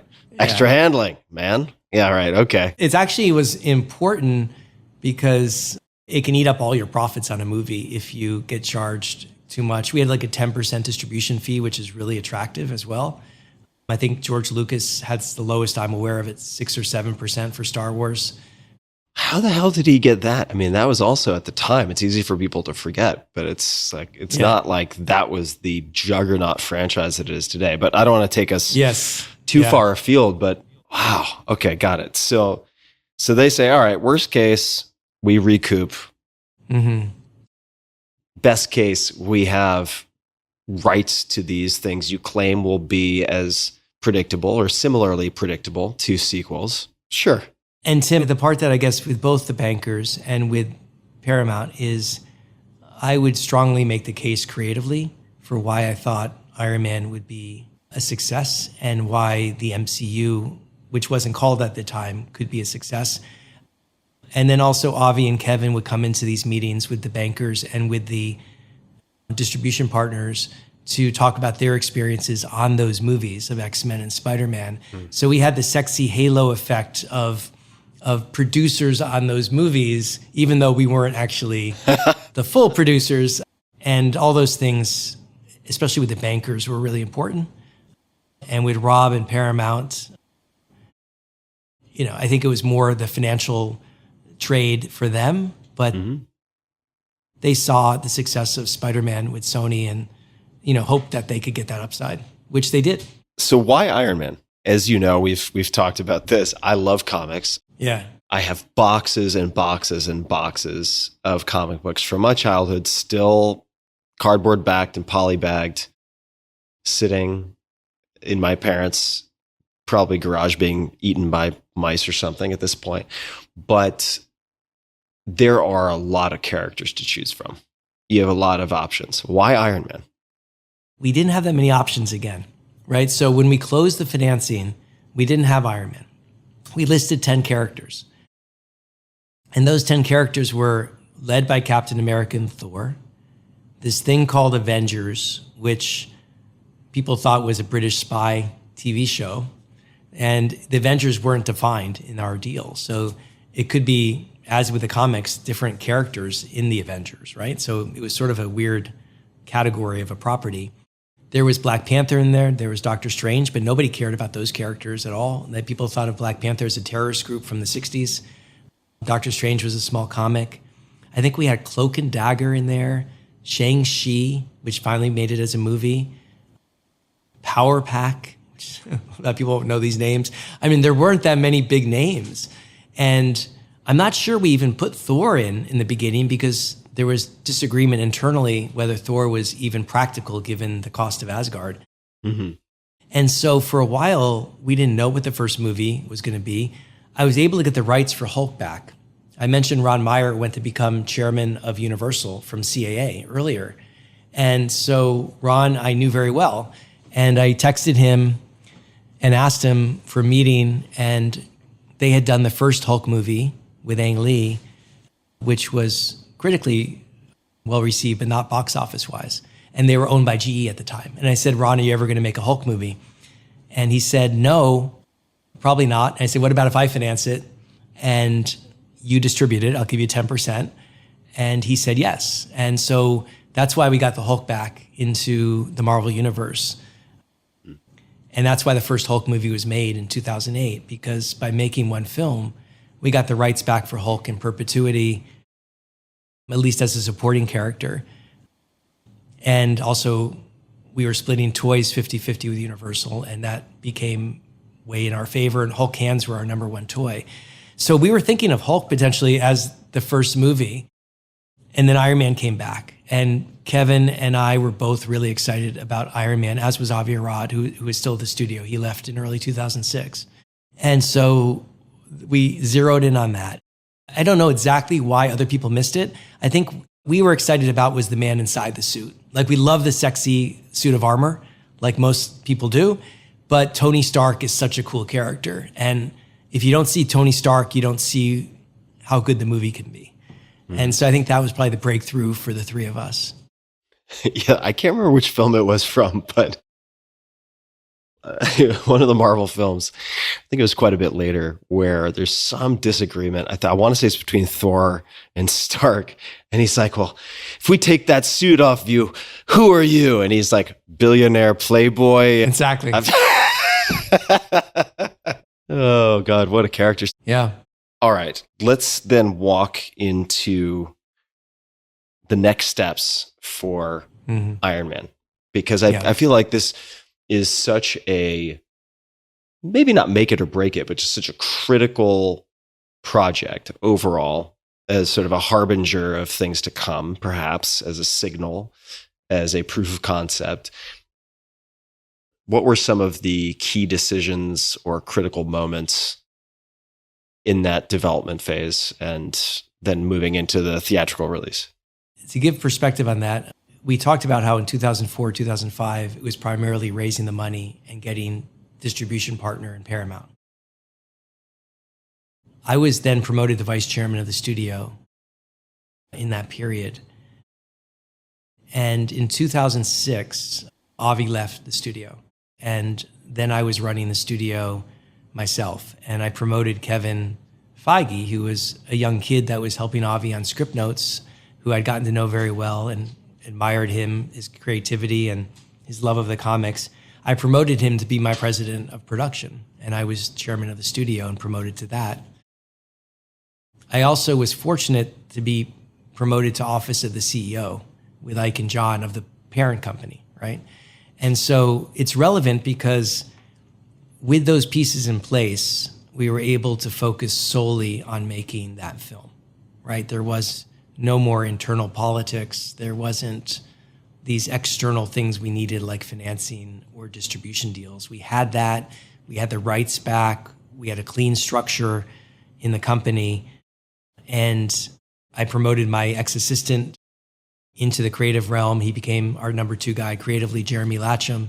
We hired Ludi Esposito and Victoria Alonso, 2 amazing talents, early in that period of time. And all of us then focused on making this movie. Jon Favreau was identified as the director and Robert Downey as the actor. That was the 2 big decisions. How did those 2 end up happening? A lot of people think of Jon today for his Star Wars stuff and a lot of visual effects, but at the time he was more known for Swingers and, for those types of films. People forget about Elf too. Yeah. He was just coming off as Zathura, and we felt like we knew how to do the comic book part of things, like the action and the comic booky part of stuff. But we also knew we didn't have a lot of money to make the movie. I could greenlight to $165 million, but I told my board I'd make the film at a budget that would allow it to break even at a percentage, I think 2/3 of X-Men. And so my budget for the film was about $105 million. Now sounds like a lot, but it wasn't. I mean, Batman that year was $230 million. And so that allowed us to have some action, but not a lot. So we knew we'd have an hour and 45 minutes of, Tony Stark in his workshop or talking to Pepper Potts. And Jon was great on those scenes and is great on those scenes, and also getting the best out of talent like Robert Downey. So I think that was something we all saw in Favreau. Plus, he seemed very committed to it. His career obviously has taken off in the past 15 years tremendously, and he's shown his talent in so many other ways. And Robert Downey, I think, originally came from Jon and Kevin. They both were proponents for Robert. As studio chairman, I had to give the final thumbs up and thumbs down on that, but I agreed with them. Knowing Tony Stark from the comics and Robert's work, it wasn't obvious. I mean, Robert had never had a box office success. He had just been arrested a couple of years earlier for drugs and spent time in jail. So it's not who you bet your company on, and he came in and did a video audition, which is also rare. And I remember taking that recommendation to Ike and the board and showing him that video audition. And they asked a lot of tough questions, but they also agreed. And that was a key part. I mean, I think with those 2 pieces in place, Kevin and I were off to the races with Jon and Robert to make this film, which is, I think this month, it's our 15th anniversary of release. Wow. What were some of the biggest challenges? It could have been in production or in distribution or in any facet of that experience. What I just talked you through was the biggest, Tim. It was getting the job at Marvel, getting the financing in place, convincing the board, getting the distribution deal, getting the rights back to Iron Man, getting the board to agree with us on Robert Downey, and getting the internal politics of Marvel, like there are in every company, settled. So by that spring of 2006, 2 years before the movie comes out, we have all those pieces in place. And we didn't have an office. We took the Mercedes-Benz dealership in Santa Monica Boulevard. Playboy had an office in the very top corner, and they were having financial difficulties. And I sublet it from Hefner and put a Marvel Studios sign outside that cost $10,000. And we announced our presence, and we just would work there 18 hours a day. We moved pre-production for a movie, which is where all the planning gets done, right there in that same floor, which is normally never done with the studio, which was Kevin and I.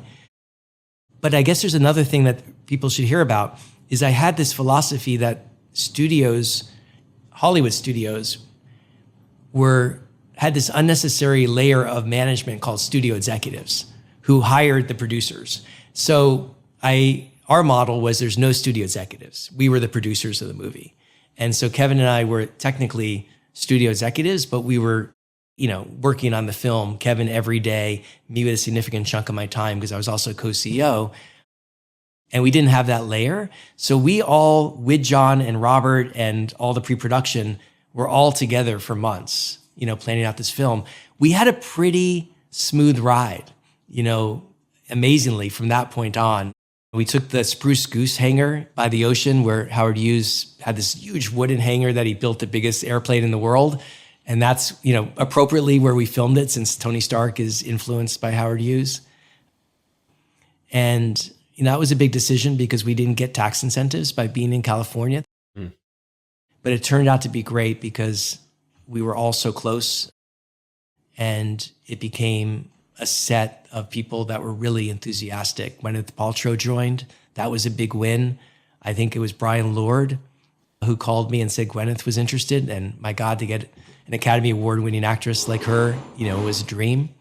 So it all came together. We had some disagreements at the end about reshoots, which cost some money. But I was able to get Ike and the board to approve the ones that we wanted to do. But marketing was a tough challenge too, to get Paramount to manage marketing. Because all this stuff doesn't make any sense if nobody goes to see the movie. And I think it was Katzenberg who told me to show up at every meeting and, that make sure we get a good release date. In retrospect, we chose May 2nd because nobody else wanted it. Like it was an early date. People thought the summer started with Memorial Day. And so us going to May 2nd, now it's a great date and Marvel has it every year. But it turned out to be really good because we had the first movie of the summer. And Paramount gave us that date. They keep their best dates for their own movies. So we were able to get a date they didn't want. It sounds weird to say things went smoothly from that point on, but for those 2 years, things went very smoothly. Let me rewind just a little bit because I have some notes in front of me that I want to fact check with you. Yep.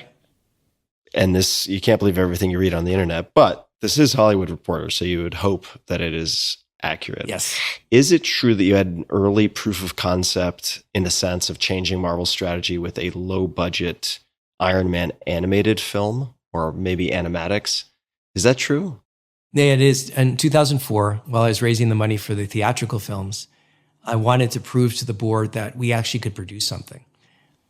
And so I was able to make a deal with Lionsgate, Michael Burns and John Feldheimer, who still run Lionsgate, that we'd make $3 million direct-to-DVD animated movies. I think the budget was $3 to $4 million.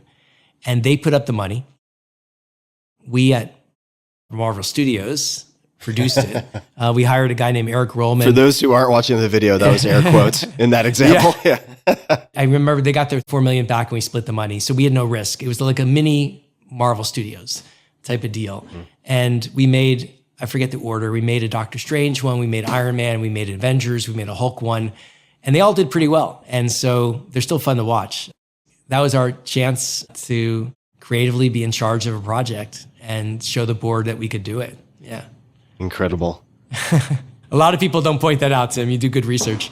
Yeah, well, I need to thank my team also for finding this particular example. And I love finding these proof of concept moments, or talking, as we have been, also about structuring, because as you mentioned, I think in many worlds, not just film, not just Hollywood, there is almost a religious divide between the people who are derisively called suits and the people who are sometimes over-romanticized as creatives. And you can be a sort of one event athlete in that sense, that you stick really narrowly within a lane and you can become world-class and very successful doing that.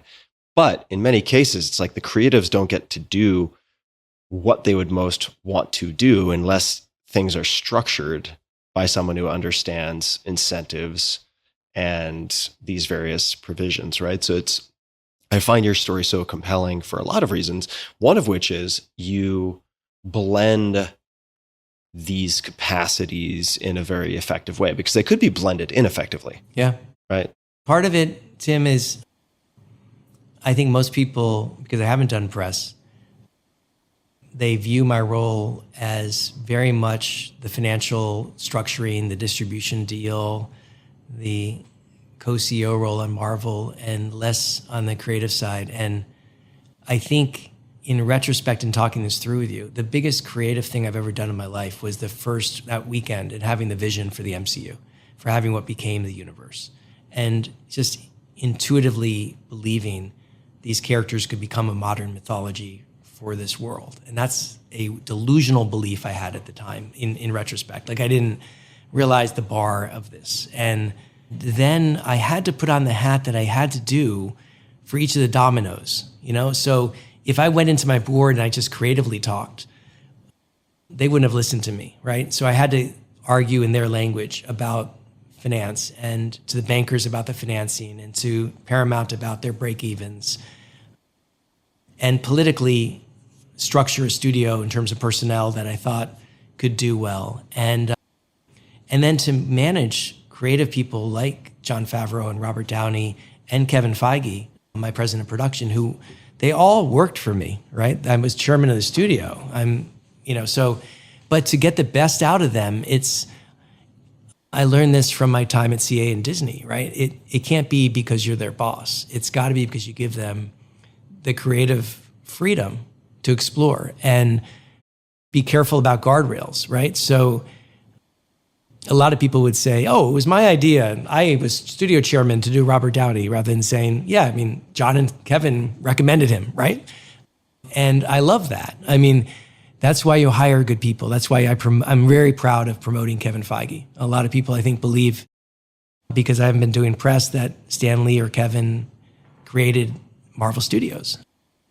And as we heard in the story, that's not the case, right? The baton came to me, and that was my legacy, which I'm really proud of. I'm also really proud of identifying Kevin.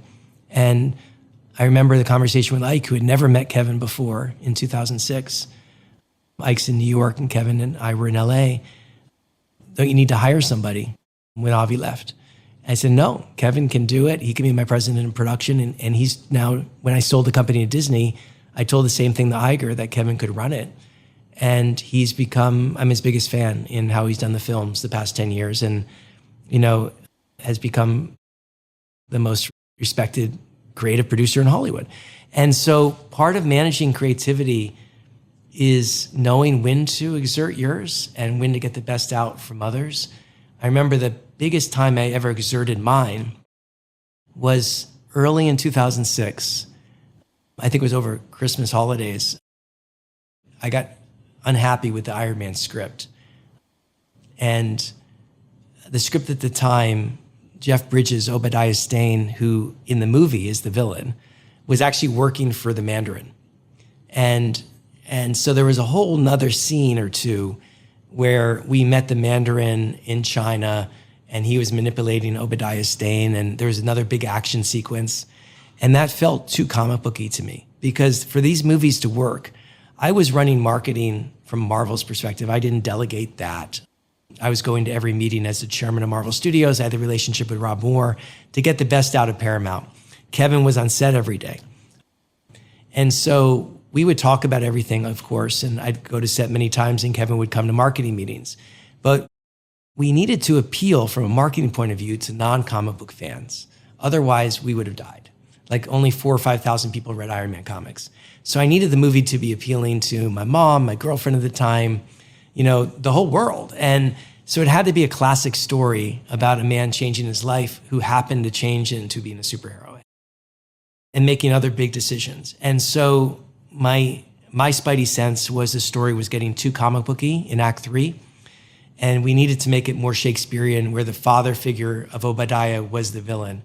And so I went in as studio chairman, where I could have dictated that and told Jon Favreau and Kevin, we're chopping off that part of the movie. But instead I went in, I remember first calling Ike and John and telling them what I thought about and my discomfort, and then going in and calling a meeting and recommending it and explaining why to John and to Kevin and to the team, rather than just ordering it. And to their credit, they embraced it pretty quickly. And that became, which we had to do because we were pretty close to getting to production. And that, I think, made the story we all believe better. We kept the Mandarin for a later film, and we saved money on the budget too, because we didn't have to do that scene. We probably didn't piss off China at the time. So we had a lot of benefits from that decision. Win-win-win. So I don't know Robert Downey Jr., I don't know Kevin, but I have spent some time with John. He's been on the podcast, and I just want to strongly plus one that he is one of the most talented people. And that's not to diminish the hard work that goes into it. I should say skilled people on a multitude of levels that I have met, and really knows how to do what you were describing in terms of embracing the comedy, but not making it overly slapstick. Yeah. And getting a lot out of performances on screen. He's really, really exceptional, and also just very, very, at least in all of my experiences, just a very pleasant guy to be around. He is. We had a blast on set. And the other thing John did really well, to your point there, is we didn't freeze the script on Iron Man, which most people would say is crazy, because each day costs $300,000 or $500,000, depending on the day of cost. So if you miss your day and you don't finish everything, you blow that money. But we kept time for Robert to improvise, and John managed that, and Kevin, and they did a great job. And John is the director, and so many of the lines that you probably love, that so many people love, came out of Robert improvising, and that was a risk, and I felt very secure in that, given John's expertise, like you say. Worked out. So let's look at the series of events, and I'd love for you to walk us through the milestones or the key moments between Iron Man and the sale to Disney. Before we get to that, I have to ask, because you've mentioned it a few times, why so quiet with PR? Why haven't you done more PR? It relates to what you're about to ask me, to sell to Disney, which I try to live life intentionally. And one of the things that I've tried to avoid is to get too focused on my own, I guess, ego, for lack of a better word. And so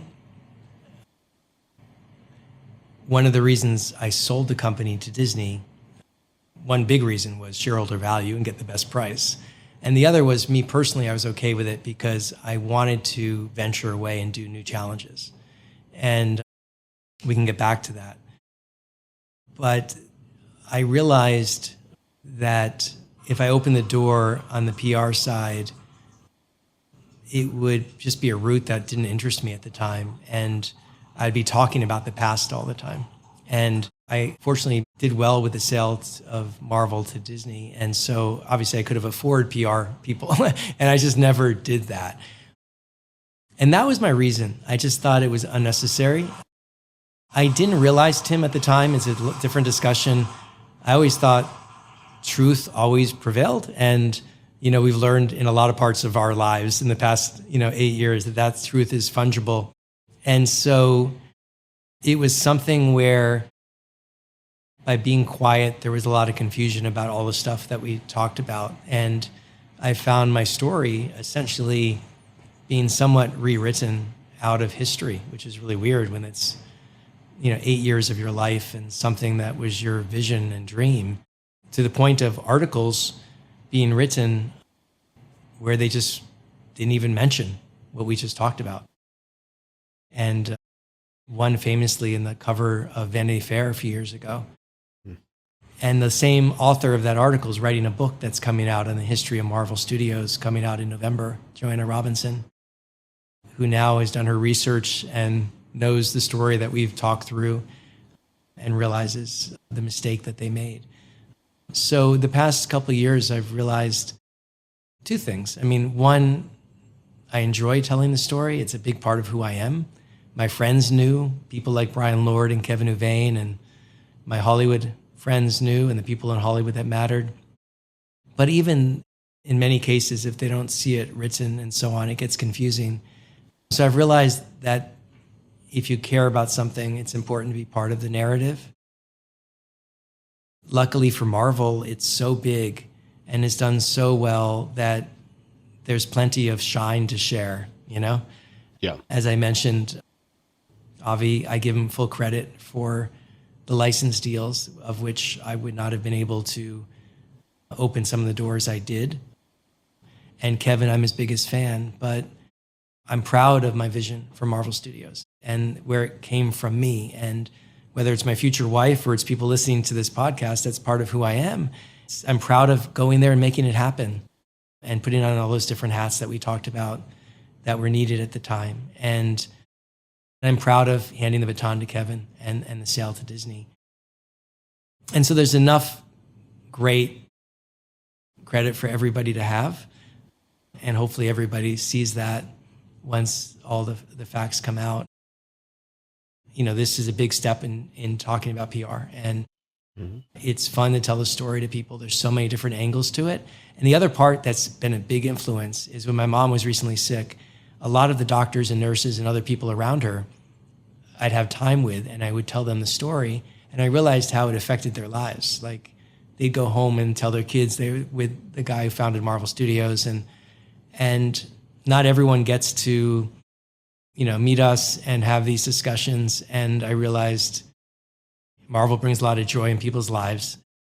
I just flew back from Miami yesterday, and I have a Marvel bag with me, and the security guy, you know, at the airport was all excited, you know, and he helped me through security, which was a good benefit. So there's actually a selfish benefit of carrying a Marvel bag. Pro tip, go get some Marvel bags.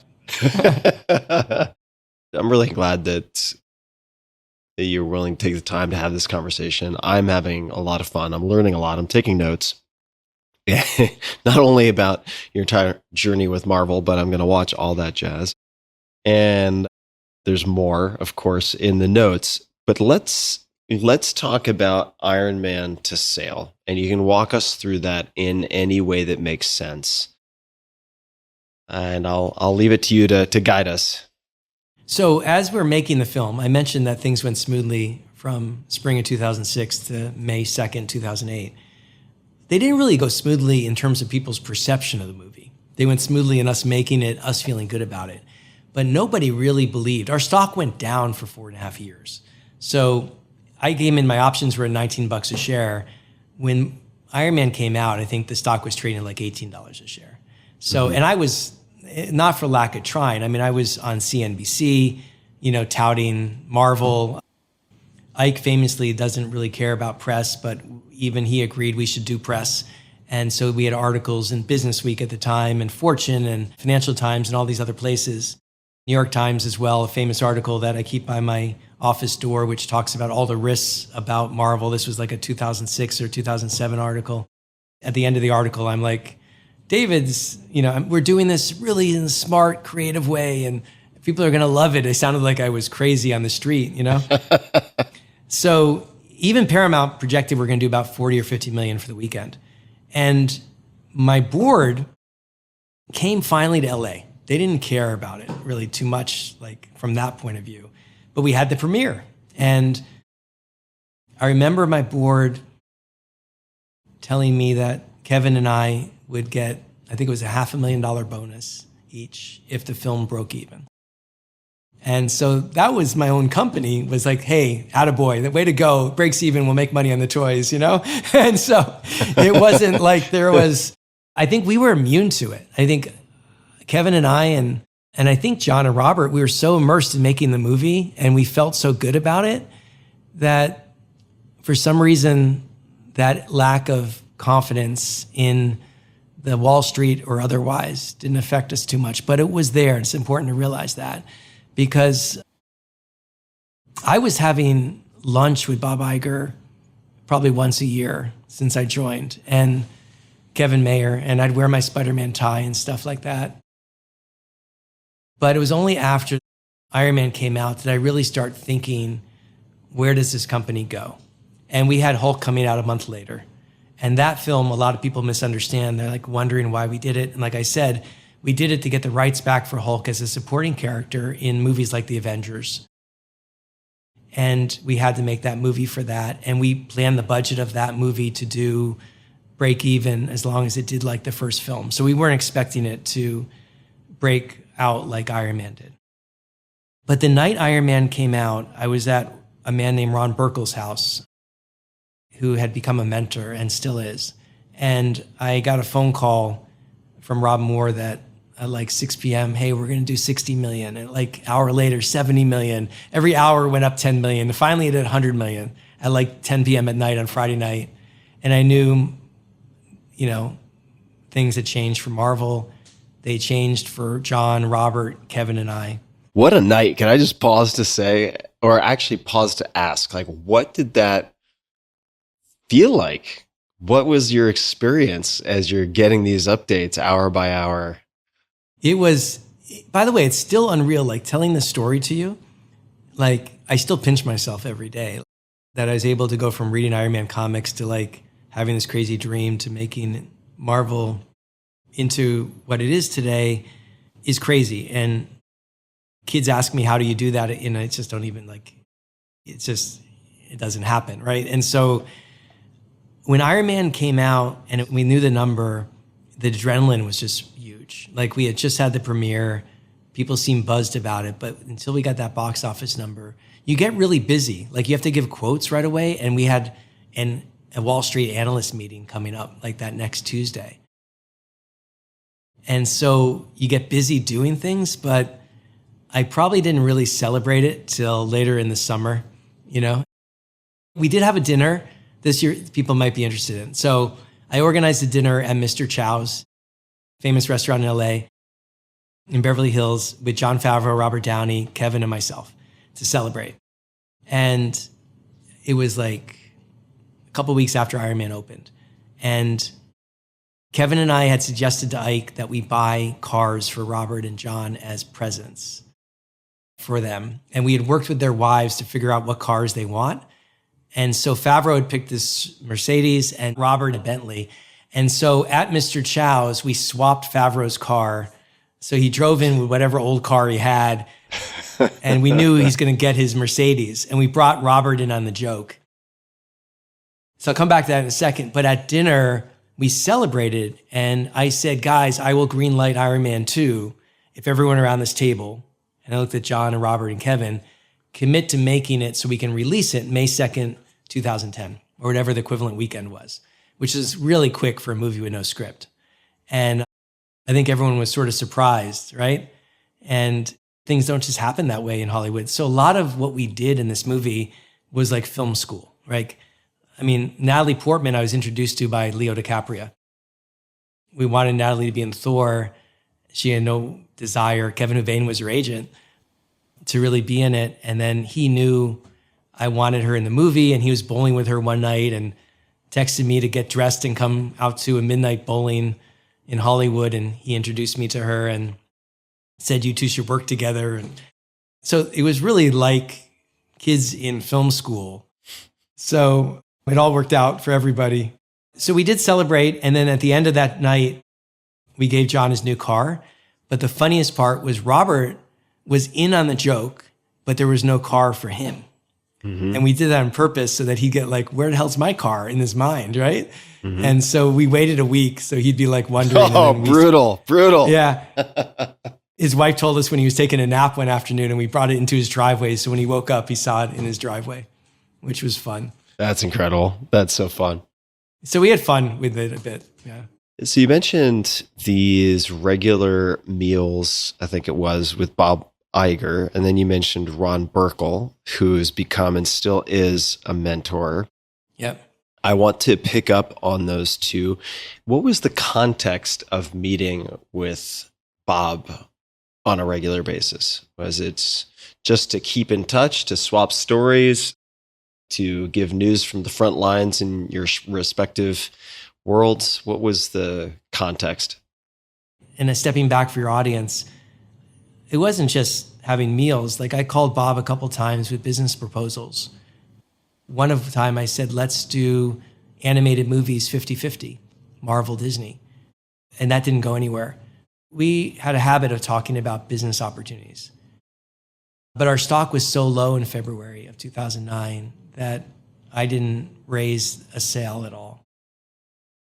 And then importantly, and this is all public, because when you do things as a public company, the SEC makes you go back for 5 years. Every email, every meeting, every communication I had with Bob or with Kevin Mayer or anybody else at Disney is public record. I called Bob in end of May. Our stock was back up to 35. I felt that Disney stock was also undervalued. It was at $25 a share with the economic collapse. And Disney, as a company, is very sensitive to the economy. People go to theme parks more often, they do stuff like that. And so I felt like I was a big Disney shareholder, that Disney, or I follow this stock closely at least, that Disney was at least a double when the economy recovered. Whereas we were at 2 movies a year at best and could be plateaued for a while. And DreamWorks Animation was a company that also had 2 movies a year and they were plateaued. So all of that in my mind, when I saw our stock hit 35 or 36 or 37, I called Bob. We organized a secret meeting in his office for early June. I brought my Marvel encyclopedia of characters with me.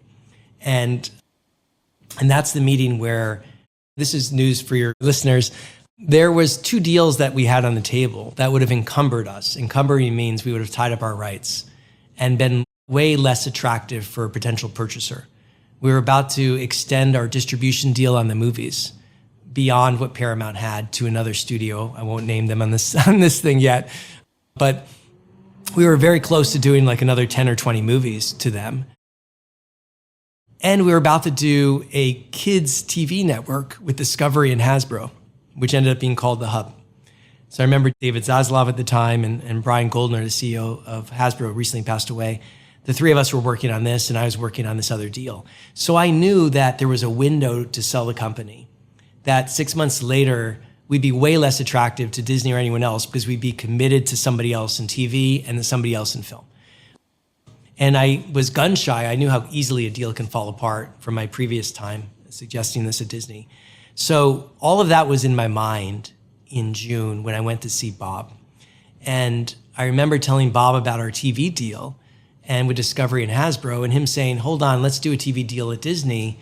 We'll do a primarily male, but kids, teenager entertainment network. And I joked with him. I said, no, not going to get a little bit pregnant. We either do something big or we don't. And he took that to his credit and said, then let's think something big. And I remember vividly, I said, I think we would need $50 a share. We need a 5 in front of it. So we went pretty far in this meeting. And he knew I knew Kevin Mayer, and he knew I knew Tom Staggs, who was CFO at the time, I think. And he basically said, well, my board and Kevin and Tom think that's a fair price. And I said, absolutely. I said, I've got this thing planned out for the next 10 years. And so since I had done work for Bob, he, I think, had some trust in that. And we talked about the vision of connecting all the characters and what the future movies were going to be. Iron Man 2 was our next movie. We had delayed Thor, so I knew that would be good to have Iron Man 2 as the next movie because that's predictable. And I explained how we're leading up to the Avengers and how everything after Iron Man would be a sequel to Iron Man, everything after Avengers a sequel to Avengers, which I think has proved to be the case. And that was first week of June 2009. We announced the deal the end of August, 2 months later, and we kept it secret.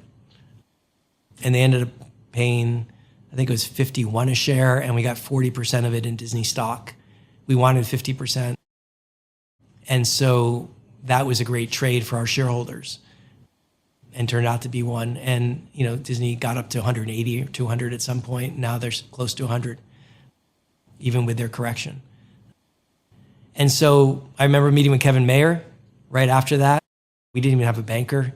And I went through my projections with Kevin, and as friends, we yelled at each other, swore at each other, all that kind of stuff. I remember Kevin saying, I was basically saying, for Captain America and Thor, you need to give us credit for like 80% of Iron Man, in your model.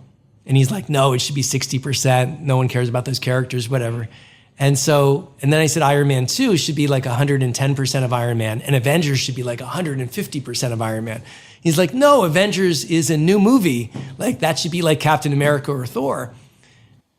And I was like, no, Robert Downey, we had signed up for the Avengers. So it's basically a quasi Iron Man sequel. So all those things were like, it's an interesting story because I'm negotiating with someone I worked with that I've known for decades, with a company where I worked at intimately. To your question though, after that first meeting, I went to that meeting. Ike didn't even know I was having a meeting. And if he did know, he would not be surprised because it would be about a business deal, like, that kind of stuff. I called Ike from in front of Team Disney after leaving Bob. And I was as pumped about this meeting as I was about Iron Man's box office because I could see the excitement in Bob's eyes.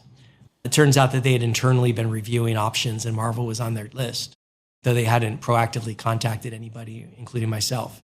And I called Ike and I told him, I think I have a buyer for the company. And I thought there would be one of three responses to him. Even though Iron Man had came out, even though it was my idea to do the MCU, or Marvel, this new Marvel Studios, self-financed, self-producing, and connecting the characters. I want to come back to that in a second, but even with all that, I knew Ike might say you're fired right on the spot. Or more likely, get your ass back to the office and work on Iron Man 2 and other initiatives that we were doing as a company. But he said, fly to New York. Come see me. And I made a reservation to come right away, like the next morning or whatever. And I wrote on the airplane what my scenario planning would be. So he was open-minded to it once I got there and made the case. Wow. Okay. So he didn't lop your head off. No. Didn't march you off with the guards. Yeah. I mean, that seems to speak volumes to his character and presence of mind to be able to, mentally having committed for so long to not selling nor even entertaining the possibility of a sale, to endure the cognitive dissonance of considering it as an option. I mean, that's no small feat. I think that's a trait I saw in Ike all the way through.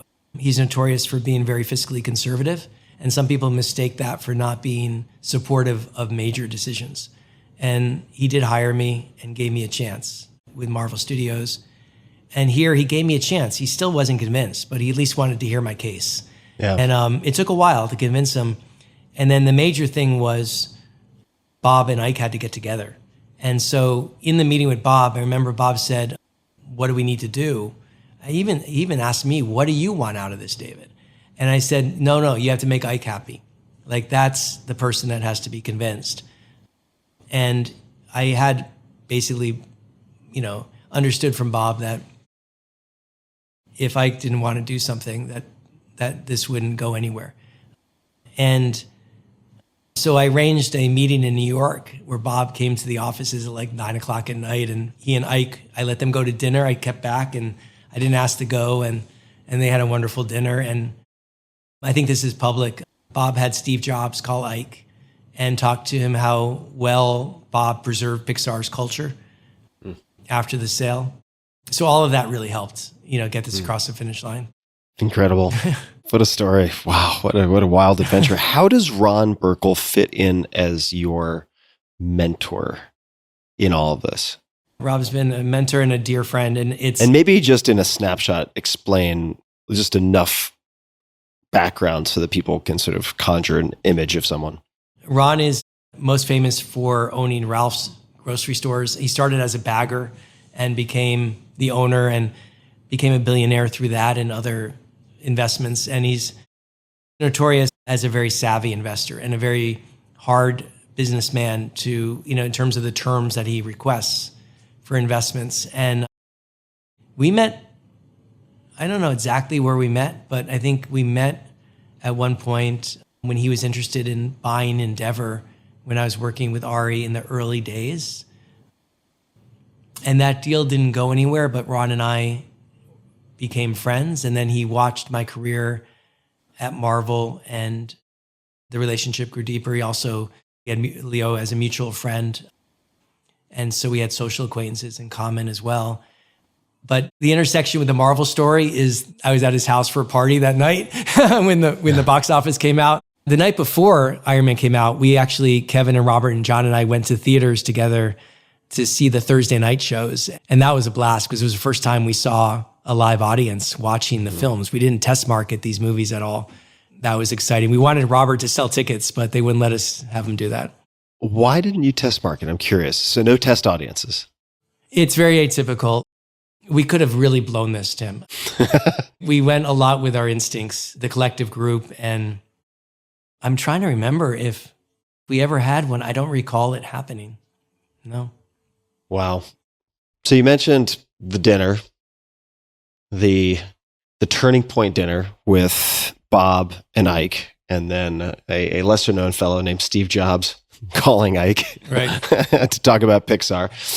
And then we know how that story, in a sense, ends, at least from the public perspective, which is in the successful acquisition. Are there any other points along that path that you would like to mention or fill in? I think from a deal perspective, besides negotiating the percentage in Disney stock, we were pretty close to what Bob and I spoke to in that first meeting. Mm-hmm. And then it became about keeping Marvel as a separate company within Disney, so the culture didn't get messed up. And I specifically wanted to step aside, and I told Bob about Kevin, how I thought he could run the Marvel entity within Disney in a uniquely great way. And then Bob got to meet Kevin and see for himself. And so that was a big part because personally, I wanted to go on to different ventures and different parts of my life. And selling to Disney allowed me to do that in a very clean way, both financially with other shareholders to be able to afford that. And then two, easier to leave a company when it's a division of a bigger company than by itself. So that for me was personally, in addition to the deal time, it was sort of exciting to think about my next venture and scary because I didn't quite know who I was outside of my role at Marvel and what that person would be. And so, but besides that, the deal went through pretty well. And, you know, the price of it, we got $4 billion, which is about $3.8 billion more than the price when I joined. And we ran a lot of scenarios when I presented to the board in 2004, but the main scenario valued the new studio as potentially in the $3 to $4 billion range. And it came out close enough to that. And, you know, our comic division and other things had not really grown too much. Our toy division, we went from making toys to licensing, which sounds like a minor thing, but it was big at the time. But pretty much it was, a lot of people now, I guess, are hearing Marvel Studios was a startup within the parent company of Marvel, but it was one that had to raise its own money. It got the IP from the parent company. But other than that, we had to manage it, raise our own money, do our own deals. And I was speaking to a tech entrepreneur this past weekend in Florida from one of the biggest tech companies in the world. And he was very intrigued about how Marvel Studios was a startup, just like his company was at the time. And so hopefully that's interesting to a lot of people that are hearing this. So David, I think this may be a logical place to begin to wind to a close with this first chapter of our ongoing conversation. And okay. I want to do a bit of teasing. So next time, there's lots I would want to talk about. But broadly speaking, I'd want to talk about some of your adventures outside of Marvel and Disney. So Angry Birds and other things, including Ekos Genesis, which we will talk about at some length.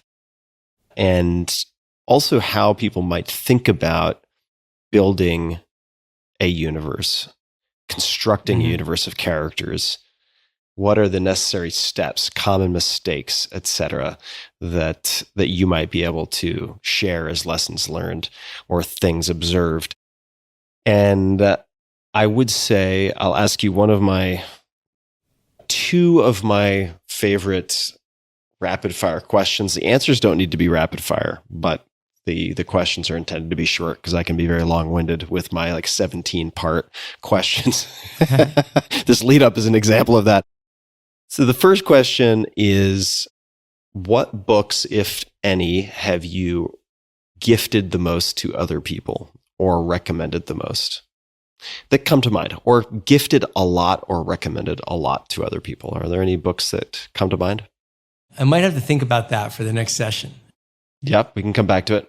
You know, the book I recommend to people the most is Stranger in a Strange Land by Robert Heinlein. Such a good book. I'm not sure that's really... That counts? Yeah. That's a classic. It's an incredible book.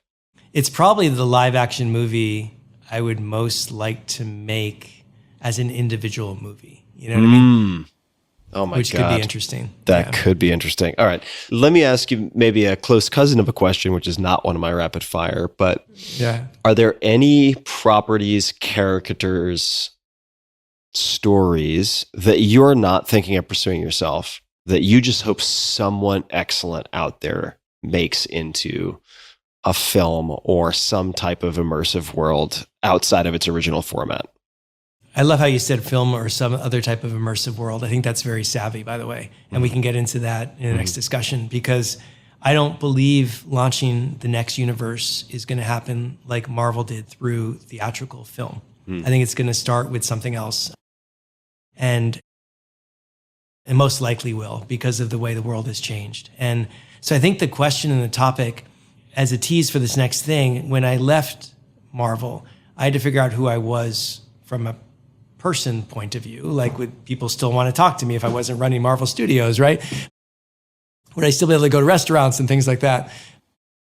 Who my real friends were. And then from a business point of view, what would catch my eye? And what I'd say is, because of Marvel within Disney and the power of the two together, and because of how well Kevin has run Marvel since, Marvel's gotten so big that the bar to launch a new universe has gotten so high and so much tougher, because now you're competing against Marvel, right? So when I launched in 2008 Iron Man, we had DC as a competitor. We had the Marvel licensed movies, you know, Fox with X-Men, Sony with Spider-Man. They were not just competitors, they could use the Marvel brand. So they were like weird competitors. We were scared about all these people, but in retrospect, we had a relatively open playing field because we didn't have ourselves to compete with, the version of Marvel today, which just dominates so much. And we didn't have streaming. We didn't have as much social media, all these other distractions on people's time. And, you know, it was tough, but it's like, you know, it's the old saying, like, how good we had it. You know, we didn't realize. Still very tough, but now it's even harder. So something that goes through the filter you're talking about has to be pretty special to pop into what you would call a universe category or major, potentially new mythology. And I'd love to talk about that more, because it is something that a lot of people do ask about and a lot of people are focused on. Obviously, DC just hired a new person to run DC after 15 years, 20 years of us being able to do what we did at Marvel. David Zaslav, when he bought Warner Brothers from AT&T, said, I want to copy Marvel. I want to do what Marvel did. But we did that 15, 20 years ago. So it shows you even DC hasn't gotten their act together in the same way. And that's a very well-capitalized company with a large number of properties. So, you know, it's very hard for a new universe to get created. I don't think it's impossible, but it's got to be differentiated from Marvel so that there's a reason that it exists. I think it has to be introduced in new ways that you sort of tease with new technologies and new ways of storytelling. Probably has to be way more primal and visual, so it gets, you know, people's quick attention. They can see what's there. I think it has to have great meaning, Tim. Marvel had a good meaning in that it's great to be a hero. And I think people relate to something that they feel is adding to their lives in somehow, whether they sense it or it's just subconscious. That's what all mythologies from Greek and Roman onward have done, or before even Greek and Roman mythology. And it has to be something, I think, listen, James Cameron with Avatar has probably done the best since Marvel came out with big cultural moments. Now he does things every 10 years though, right? But that was an original idea. I think the next thing probably is a legacy property, but it's still like Marvel, it had history, but people could discover it together. So it was the perfect combination. Mm.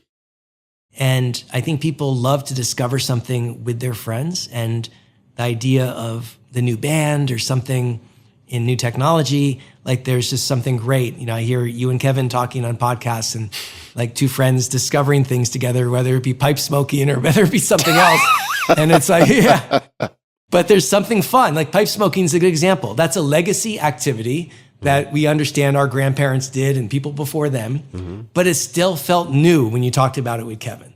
Yeah, you know? And sure. Marvel was legacy, but for most people, they never read the comics. It was new for them to talk with their friends. Did you see Iron Man? Did you see all that? It's like the youngsters these days running around with Nirvana shirts on. I mean, there's really been this resurgence of grunge popularity. I'm like, wow, didn't see that coming. Yeah. That's wild. Mm-hmm.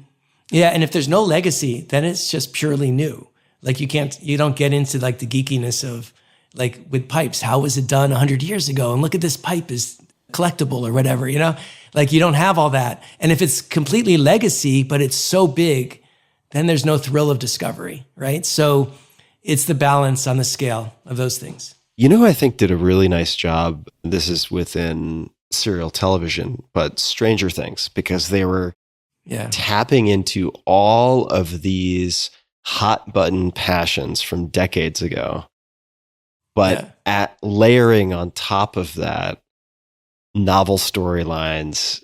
I thought it was executed extremely well. I haven't watched beyond season 1, but I thought, wow, that's a really smart combination in how they approach that. So I think we just answered the question about new universes by comparing it to pipe smoking and stuff. Right.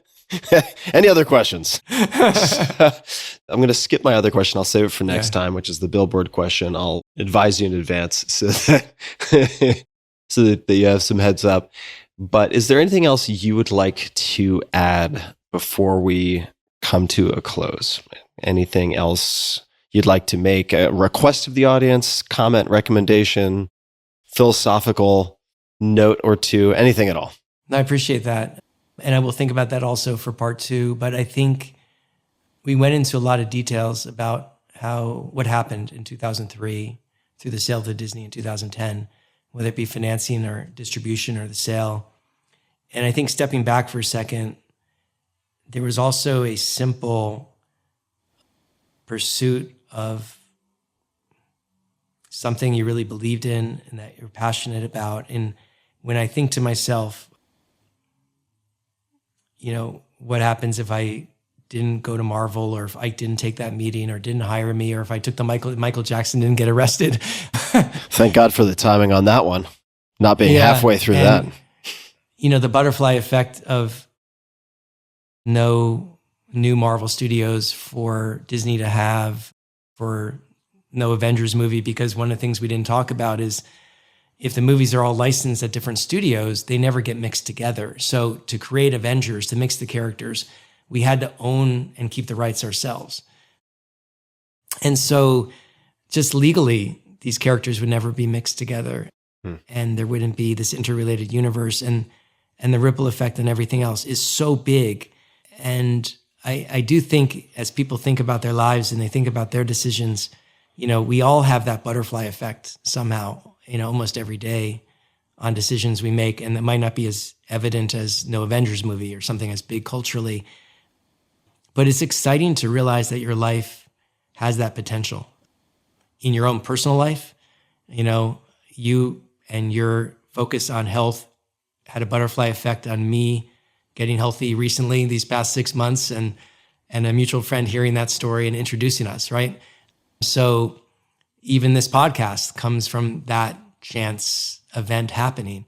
And I think that's one of the big lessons from that even if you are just with your family or your friends, like the effect of your actions and everything else does create all these cool things in life, and it creates wonder and awe about what life can be. And sometimes, you know, real passion and sort of dreams can become reality. And in this crazy world that we live in, that's probably biggest sentiment I can say to people.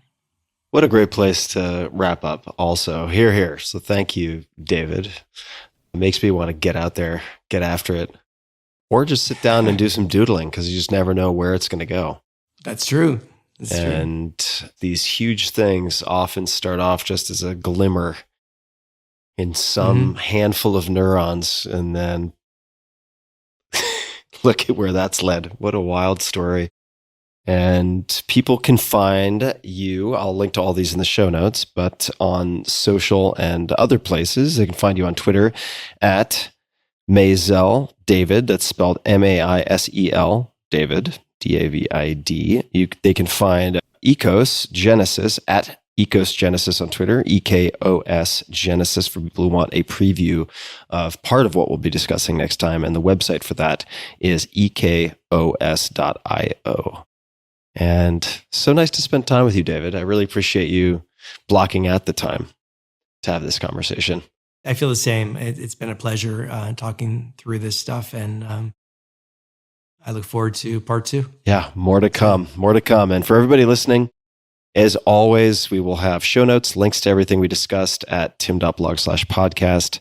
And until next time, be just a bit kinder than is necessary, not only to other people, but also to yourself. And as always, thank you for tuning in.